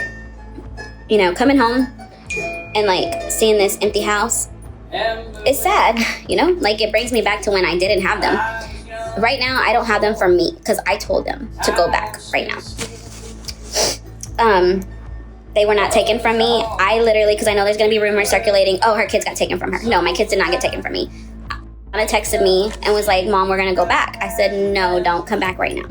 Now, I'm torn on this one because part of me hopes that, you know, being with their grandparents, if that's where they are, and away from the chaos of Ash's home is very likely better for the girls. At the same time, to have your mother tell you not to come home, for what is the question? Literally, CPS just got involved back in, I want to say, September. Mm-hmm. And they were getting so many calls that... Because of TikTok Live, you would say? Yes. And I was tired of it. So I told my mom, you know what, keep them until this goes away. Is it because of Ash's emotional state, or is it because she can live stream and broadcast about her daughter's lives more without them around? One can only guess at this point. But let's also remember everyone is human, and even though Ash said she's tough, even Ash seems to reach a breaking point. I am 2025 tomorrow starts, and it's literally gonna be me and the girls, me and the girls, me and the girls. This year I've had so many CPS cases that I'm tired of dealing with the system. Like, I'm really tired of dealing with the system. So, and I'm tired of putting them through that, you know? This year's me and my family and my kids and my boyfriend. I can't stress this enough. Unless the CPS calls are coming from inside the house, the easiest way to stop the cases is to stop talking about and featuring her daughters in her content. No, she's seen that video that guy posted saying that he has a successful open case on me. She's like, Mom, they opened another case? I said, don't worry about it, bro. Like, they're gonna continue to keep opening cases and opening cases and opening cases. And you know what? God continues to close the cases. He continues to close the cases. I don't fear no man, nobody but God. He's the only person I fear. So you want to try and do what you're going to do? Go for it, baby boy. Well, not baby boy. You're an old man. Go for it, old man. Listen, I'm speculating here, but I can't help but feel how heartbreaking it might be for her teenage daughter to come home worried about CPS and the future of her family. And her mother's response is to rage bait strangers on the internet. The little one actually is mine 100%. I raised her since she was born. She's just a mama's girl. The little one is a mama's girl, but the oldest one is a grandma and grandpa's girl. So my oldest one currently stays with my parents, yes. My little one stays with me, 100%. They still see each other. They talk to each other every day. I still go to my mom's. My oldest one comes here, steals my food, and she'll take it to my mom's. And I'm like, I just bought groceries, bro. Considering Ash was a teen parent, I can understand why the grandparents would step in and help with the older daughter and why that would create a strong bond between them. But eventually, as the parent grows out of being a teen, I would maybe think that the goal would be family unification. Maybe, I don't know, let me know. My oldest one is more like my sister than my daughter. And the little one stayed with us. Like, the little one's always been ours. But the oldest one has always been my parents. There again seems to be this fostering of either potential competition between the girls, the daughters, like of who belongs to who gets what kind of love and from whom, but also from Ash's perspective, how she wants to be seen by each girl. To say her oldest daughter is more like her sister looks at best, like a desperate attempt at chasing youth, or at worst, an excuse for extremely poor parenting choices. But the Trevino trash train keeps a chugging right to Thanksgiving 2024. You may know where this is going. So, to keep this easy, someone uploaded a timeline of events of Ash's live stream on the holiday. So let's walk through the main points of this. According to the post, Ash takes her kids to El Paso to a friend's house. She calls this friend Tia, but she met this person on TikTok. Sounds kind of like when she called Isaiah daddy. Now, while she's live streaming, a viewer finds her location and shows up to meet Ash. That's all sorts of weird, by the way. That is so dangerous. Don't do that. But Ash is excited about this and then convinces the adults to go bar hopping while leaving the kids behind, alone at the friend's house in a new city on Thanksgiving. Ash continues streaming, so another TikToker named Mariposa, who has beef with Ash, shows up and they allegedly get into an actual physical fight. And I went, bro, I fucking grabbed her hair, boom, snatched that bitch. Bro, tell me why her hair feels like ass, bro. I literally grabbed it and it ripped off. Like, there was no getting this girl. Like, no getting her. So I go like this to swing, and her I'm like, ready and then her the guards, the people that check your ID there, the bodyguards, they grab me. They're like, no.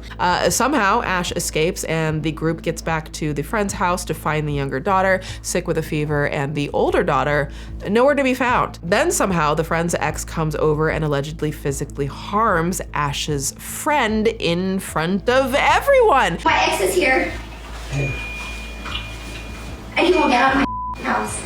Go into the kitchen and use the restroom first. Does anyone have access to any weapons? Probably, I don't know. And then the live stream stops and you thought your family Thanksgiving was f***ed up. This is what, the third time we've seen Ash and her daughters switch expected roles, where Ash acts like an unruly teenager and the daughters are the ones behaving more maturely. This seems to me like textbook parentification.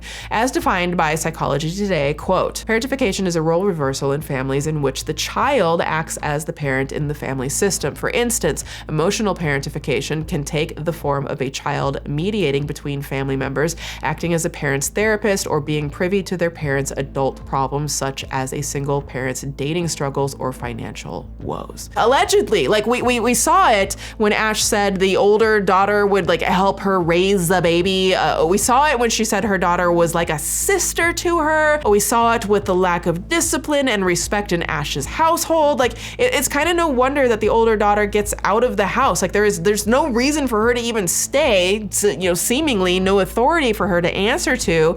And the younger daughter has no one to take care of her when she is literally physically ill. It feels almost as if Ash is attempting to recreate her troubled youth, whether she realizes or not, by stealing her daughter's own childhoods, which then brings us to Santos.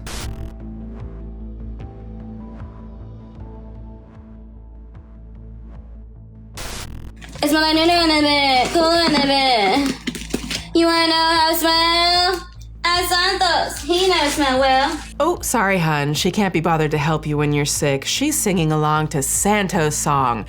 But who is Santos? Well, he's a young man who is a club promoter and TikToker and does live streams like Ash. And he's the guy I was referring to in the very, very beginning of the doc when I asked you to close your eyes, take a deep breath, and picture this. Because Ash first learned about Santos because her daughter had a little internet celebrity crush on him. How do you feel that your mom stole your crush?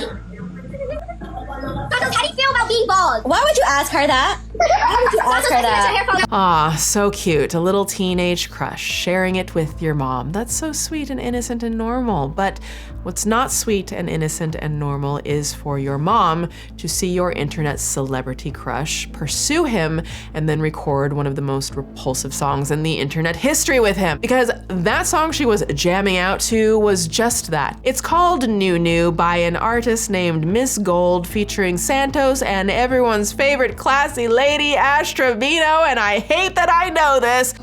It's my new in a bit, cool in a bit. You wanna know how I smell? As Santos, he never smell well. Let's take a look at the lyrics, shall we? Now, I can't play the actual song for, like all of the reasons, so let's have a dramatic reading. It smell like Nunu in this bitch, Kulu in this bitch. He can't have one bitch. He want my Nunu. I'm that bitch. I ain't taking no dick unless it's this big. You wanna know how it smell? Ask Santos. He know it smell well. I want Nunu. If I never tell. I want Nunu. I want Nunu. I want Nunu. I want Nunu. I got Nunu. I got Nunu. I got Nunu. I got Nunu. I got Nunu. Oh, but don't you worry, friends. There's more. I seen his pee-pee. He seen the Nunu. I got Nunu. I got... I literally feel my soul trying to leave my body. I can't read any more of this garbage. Listen, it doesn't take a Rhodes Scholar to figure out that Nunu means Ash's lady bits. And, well, it's a song about what hers smell like, and Santos' olfactory senses are apparently familiar with said stank. Yeah, you are not a stank. Do not ever say you're a nobody to us. But for real, don't talk about gold, okay? Just leave it off of social media. That's my face and yours. No, you're not. You're like way for your closest in my mom. Okay, we're done. We're done. Not her daughter saying you're closer to my sister's age than my mom's. Like, I'm just...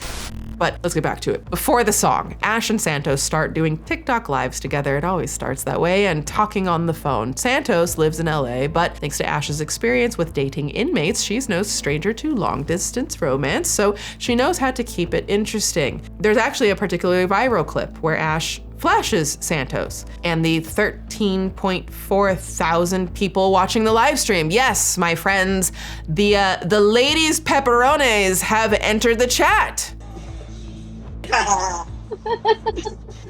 Yo, it's y'all go to my Instagram right now. I'm literally seeing beautifulness. Oh my God.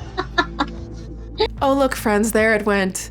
My last shred of faith in humanity. I hate it here. Remember when she said that she got fired in December of 2024? Well, it was because of this moment, because of the pepperonis have been removed from the pie. Up until December 23rd of this past December 2024, I got fired. Fired? Yes. For what? The trolls from TikTok literally sent my owner a video of me showing my nip. Yes. Yes, so they fired me. Your boss saw your nip? Literally. And then somebody took a picture of me at my desk and posted it all over TikTok. One of the patients did. Wait, where did you work? I worked at a dental office in Arlington, Texas. How did that even happen? What? The slip. I was drunk on live with Santos. Yes. Literally. I'm gonna do the walk of shame now. Yeah. I'm embarrassed. Yeah. I'm ashamed for that. And remember how Ash said her mom won't talk to her because of social media? Well, I actually cut out part of that clip. Here's the rest of it. My mom was my best friend. Like, she was in my delivery room for both of my kids. Like, I've never had this much struggle with my mom, like, since social media took over, you know? And I know, like, what ruined it was whenever I flashed my, you know? And it's like, my dad forgave me. My dad's my best friend. But it's like, my mom, she's, like, embarrassed. And so, like, when people are like, oh, is that your daughter? She's like, no, that's not my daughter. Like, it's a different type of abandonment. These antics from both Ash and Santos at this point are just like ick, cue Ash gagging, but like for real. Here they come. Oh, fuck. To put it as lightly as I can. And I just want to be clear that there's nothing wrong with a woman who, you know, who has kids, who's, you know, whatever age, being a sensual person or having a romantic relationship. And Santos also has a daughter, by the way. So his actions are setting an example for his daughter too. But the way they are both going about this is, at best, very ick. Plus, with Ash being obviously older than Santos, it raises a lot of red flags for a lot of people. Eventually, Santos flies to Texas to meet Ash in person. Santos finally arrives to Dallas and Ashley gets scared to meet Santos. Look, I'm getting closer and closer to you. I already know you're gonna fall in love with me. He's kind of acting like this is a rom-com, but it feels like a psychological horror movie. Guys, I don't know if I'm happy or nervous, to be honest. Like, I can't even tell you what I'm feeling. And then they finally meet on person. Oh my gosh, can you imagine if the daughter like did have this crush on him and then he shows up at the house, but he's showing up there for your mom and they're live streaming it. Again, daughter's brains aren't fully developed. I'm just gonna leave that there. But yeah, they live stream it, you know, just to stay on brand. So that night they go to a club and both live stream the entire painfully awkward night. I'm selecting my words very heavily right now. But they keep hanging out and it seems like their relationship is blossoming. Am I gonna get that PS5? You are gonna get the PS5 and anything else you want. Okay, I'm so happy. How many games do you want? Hey, what game that we not got? The GTA 6 coming out right now? GTA 6? Black Ops 6? What other games? What other? 2K, can I get 2K too?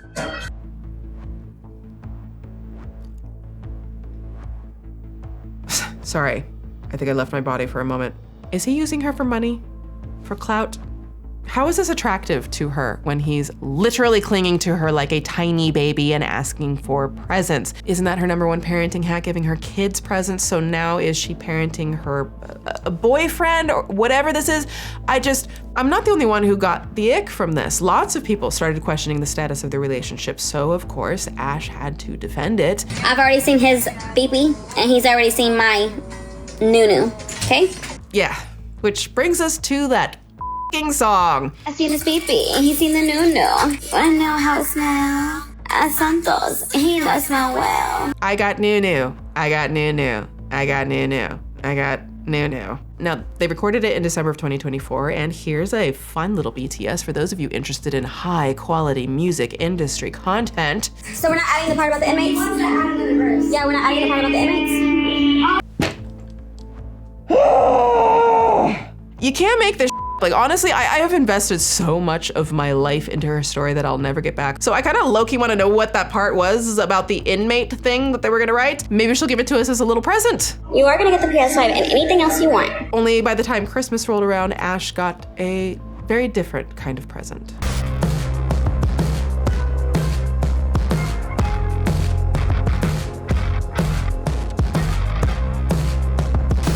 Kris Christmas 2024, a time for family to be together and for Ash and Santos to TikTok live themselves partying at Ash's house and getting wasted. So our handy dandy viewers step in again and call the police. Yeah, and the police get so many calls that they actually go over there. Santos allegedly gives the police a fake ID, which of course they take away. And guess what they figure out, friends?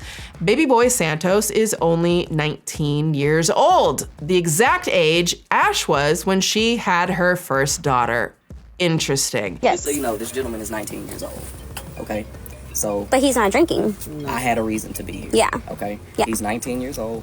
Nobody's going to jail. You need to be a little more aware of who's coming to your house. Can you please tell them to quit harassing my dad? No. Why does this not seem like a surprise to you? Like when you've been clubbing together, or are you just focusing on lying to say he hasn't been drinking? Don't you worry about y'all on TikTok. No, but they're on the phone. Fuck you. Here's your ID. Open up your Here's your ID back. Thank you. Just be a little more aware who you got coming here. Here's the thing. According to Ash, for whatever that's worth, Santos allegedly told her that he was 22. Allegedly, she said, yeah. But at the beginning, I never knew Santos was 19. I thought he was 24. When he showed me the military ID that he had on him, it said 24. The birthday was 2000. So therefore, I never knew Santos' real age. Now, remember when we talked about not giving other people's teenagers the drink? Remember when we talked about how her patterns of behavior feeling kind of you know, a Tory? Now, I'm gonna be real. I hate this.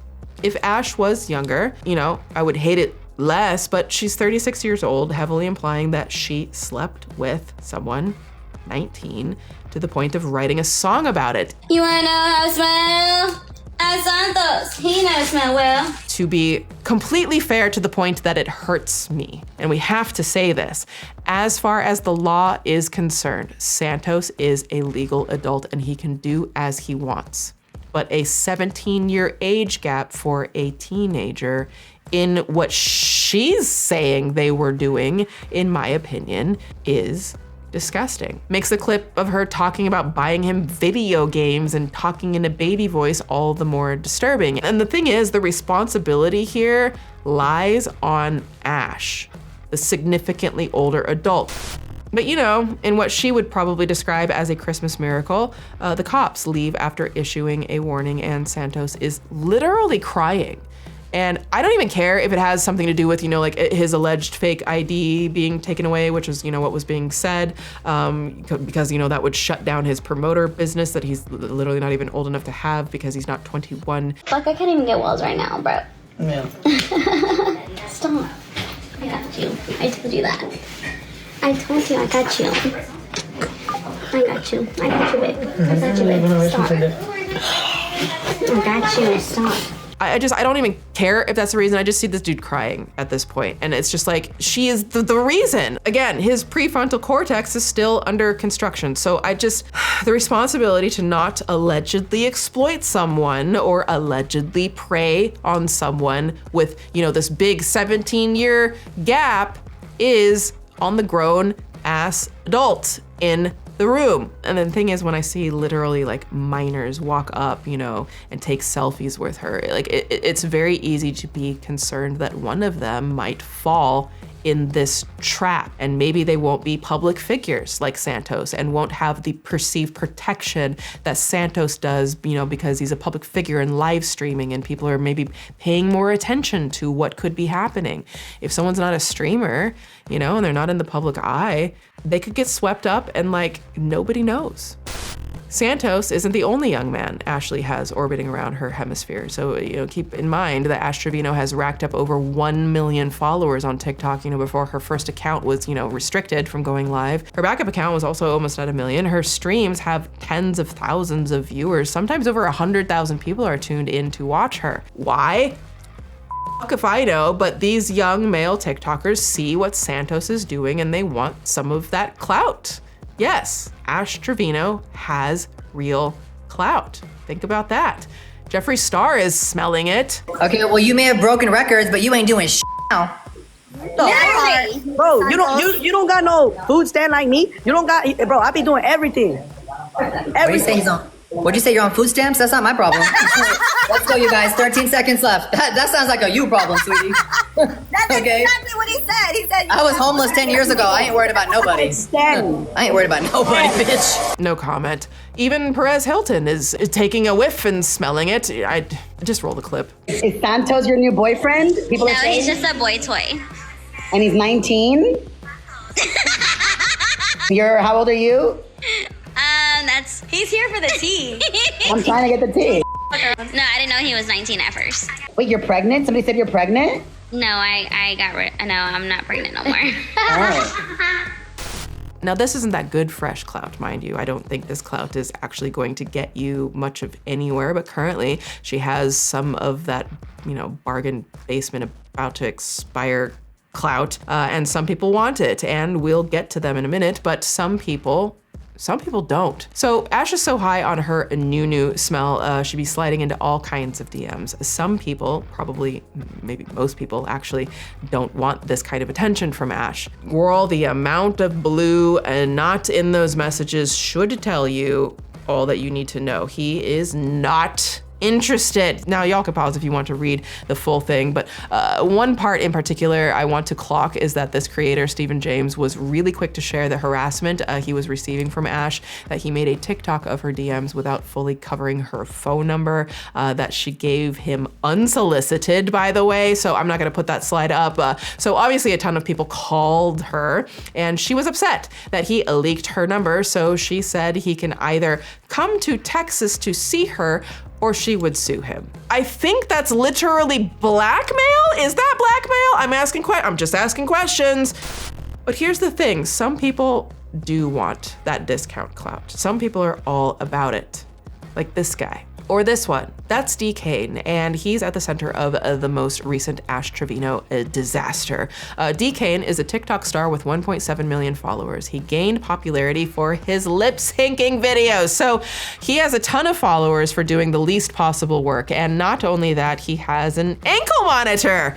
I'm sure it's just some harmless misunderstanding that led to an ankle monitor, right, Decane? Why are you on ankle monitor? I got 4 open charges right now. They're aggravated assaults with a deadly weapon. That's all I'm gonna say about my case is still. Okay. You better get off them. Hopefully, I've already been in the hospital 10 months. I got my next court date September 16th. I think it's just a hearing, so I probably won't get off at that time, but we're gonna see when I get off though, hopefully so. Yeah, exactly.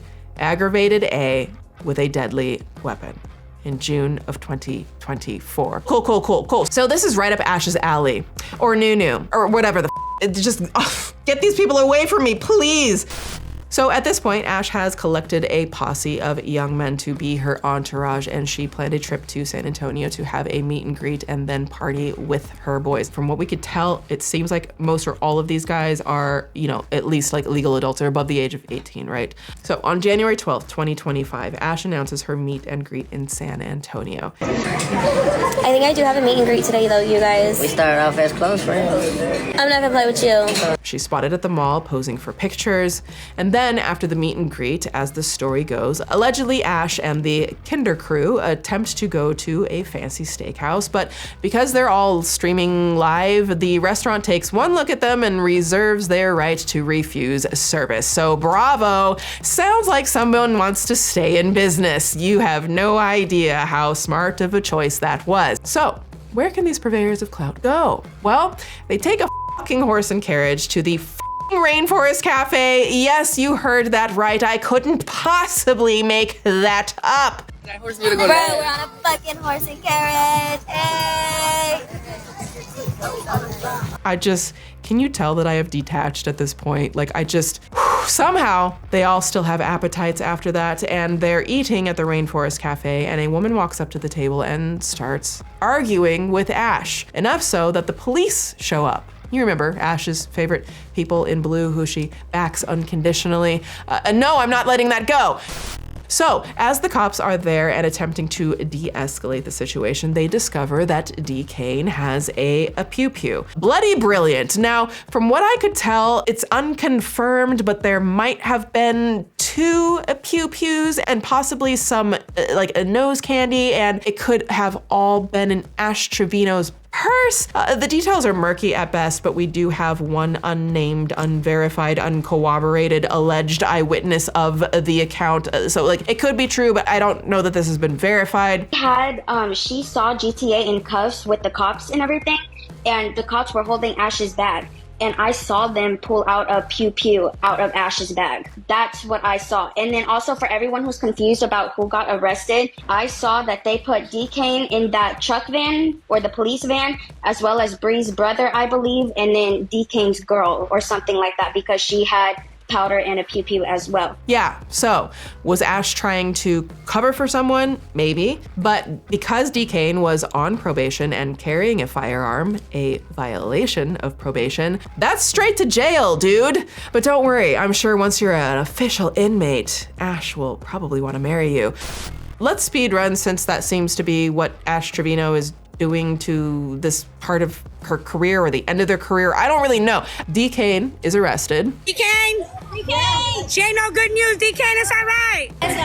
For that smelly noo-noo. And also someone apparently tries to fight Ash in the street.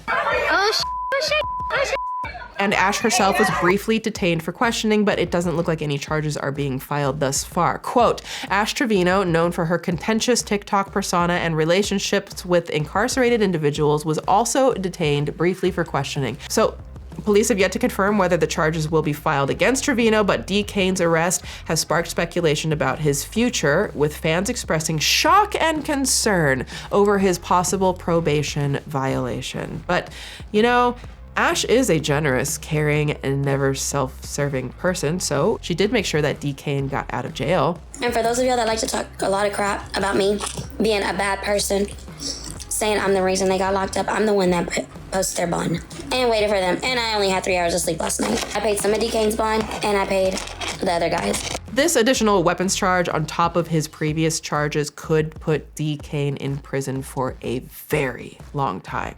Like, maybe for life, and we may not be seeing any lip-syncing videos from D-Kane anymore. But wait, what about Santos? Where was he when all of this was going down? Well, he was back in LA, and it seems like the weapons and the snow weren't the only thing that was giving Scarface. Hey, what happened? What? They arrested the guy. They have at the Riverwalk. Somebody snitched. Well, obviously, I knew that shit happened. That's what I said, get out the, oh my God, bro. Y'all don't listen for shit. That's the shit that pisses me off. Get out the Riverwalk. You're in a downtown public area with people that don't even have licenses for that. Do you think that I'm just saying that for no reason, Ashley? You know those kids don't even, you know those kids, no, I'm Ashley, I'm talking to you serious. You know those kids don't even have parents that are gonna help them out? I'm gonna have to help them out. Again, me. No, Ashley, this is not on you because it's on me. I'm taking care of all the people around you. I'm getting in trouble for that. This shit ain't something to play with. Is Santos somehow the biggest adult in the story right now? Is that where we've gone? Taking responsibility for his friends, however messed up they are, thinking things through, understanding the consequences of bad decisions before the bad decisions are made? What the hell is going on? So D-Kane and company get bonded out by Ash and presumably Santos, and the story is over, right? Nope. And what's next is the Ash and Santos pregnancy scare. It says late for 3 days. Oh? Guys, she's gonna have a little baby Santos. Bro, I think I was ovulating. I don't even know what's real and what's a troll from her. And it's hard for me to care when it comes to her specifically. Personally, I'm done. So is Santos. I think that's great for him.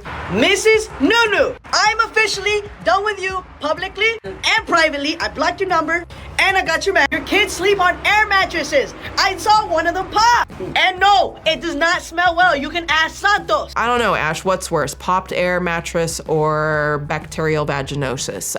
You decide. Walking through the mall and you hear somebody just singing the song out loud.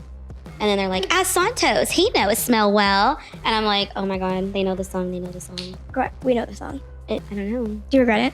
I don't regret it. Yeah, I don't regret it. But if I didn't have to just pick that one name. Santos? It could be anyone, you could just change it. Anyone, who else? Who would you say? Who would you replace it with? My guy's name, but I can't say his name on. You have a guy? Yes, I told you, yes. But Ash is not done. She is still streaming and moved on to the next young man. He's 23. How does that work with us? If you were to do long distance, how does that work? With me and you? Yeah. I mean, I would try to see you as much as I could. I don't work, so. That's true. Max, I'm saying it right now. Max, save yourself. Run away. Run away, Max. Whatever you're trying to prove, it's not worth it. I know how it smells. Ask Max. He knows it smells well. I'm just kidding.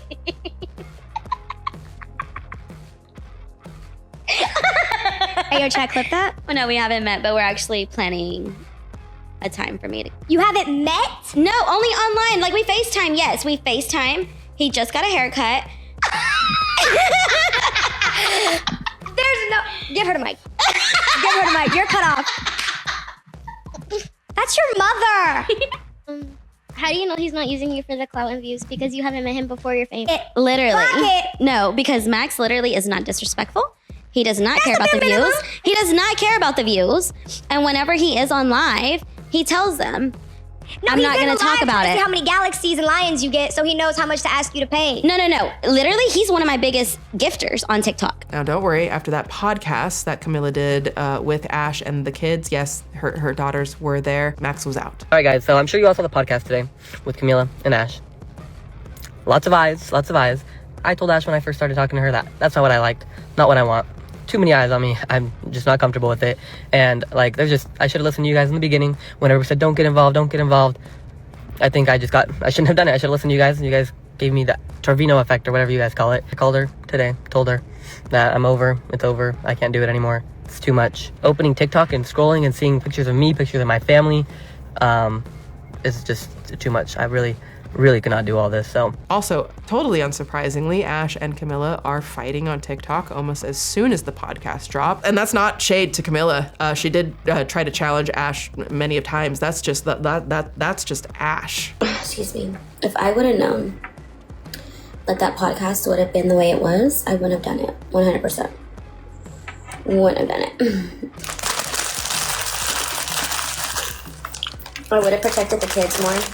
On that part, I would have protected myself. And she won't stop as long as people are tuning in to her live streams and giving her money. She won't stop. Why would she? To go back to working at the dental office reception desk, I don't think she can handle doing that when she can do this instead, right? Are we just lost? Like, is social media like the literal antichrist at this point? Like, is TikTok live the worst thing to happen to the world ever? I mean, I know there's people doing good things on there, but like, man, this is what's happening, okay? Did TikTok create the version of Ash Trevino, or did TikTok just give her a platform? Those are the questions I have. What do you think? Let me know in the comments. She's gonna expose everything when she's 18, right? What is there to expose? I've been taking care of you since you were born. What are you gonna expose? There's nothing to expose, baby girl. This TikTok stuff is getting to her head, but for her to sit there and make that remark, and then she blocked me on TikTok because I was telling her to get off live last night. So she thought it was cool to block me.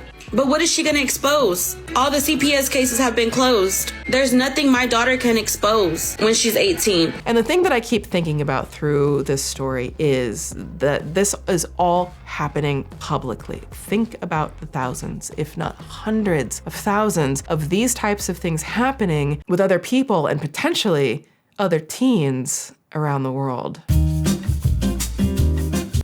Child, that was a lot to unpack. I think we need a bit of a palette cleanser. Yes, I can't believe this is the first one for the year. Excuse the tone shift, and then I will conclude with my final thoughts. As a reminder, you can grab your pieces from the Valid Ribcage collection by tapping the link below and in the pinned comment. We also have the Unbroken collection. That's a collection that's very near and dear to my heart. I designed these pieces for anyone who is looking for clothing with positive messaging. There's just so much negative in the world, and I like some positive, and I just wanted these to be positive reminders anytime you wear them, to just remind yourself that you're incredible, beautiful, and valid no matter what you look like, what you've lived through, or what you want to do in life. I don't know, something with me, I'm a very visual based person. Maybe some of that's part of the ADHD thing, and if I see it then I think it and I remember it. You know what I mean? Also, you can follow me on Instagram, Twitter, and Bluesky, all linked below. That's where I post most often, especially up in Instagram stories. I have polls, check in on life, and I post opportunities to be featured in upcoming Swoop docs like we have done many, many, many times. Also, I have a second channel called Swoop 2. Over here, we deep dive. Over there, we don't. They're skinny dips. We dip into the unhinged dark waters of the cesspool.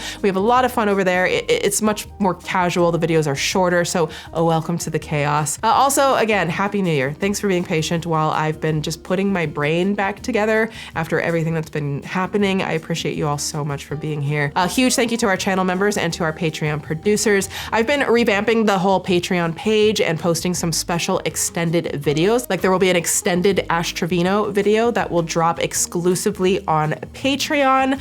And we're experimenting with a podcast format that y'all can get in on and give your thoughts about the podcast format and all that good stuff. So tons more content coming to my Patreon. And you can also get your name in the credits of the docs and the videos I post on both channels. So if you would like to have exclusive access and become a member, it is linked below in the description and pinned comment. Be sure to check out the most buttery soft loungewear undies and bralettes ever and get 20% off your first order plus free shipping on orders $75 and over. You can tap my link below or go to meandies.com/swoop and enter promo code swoop and treat yourself or someone special. You deserve it.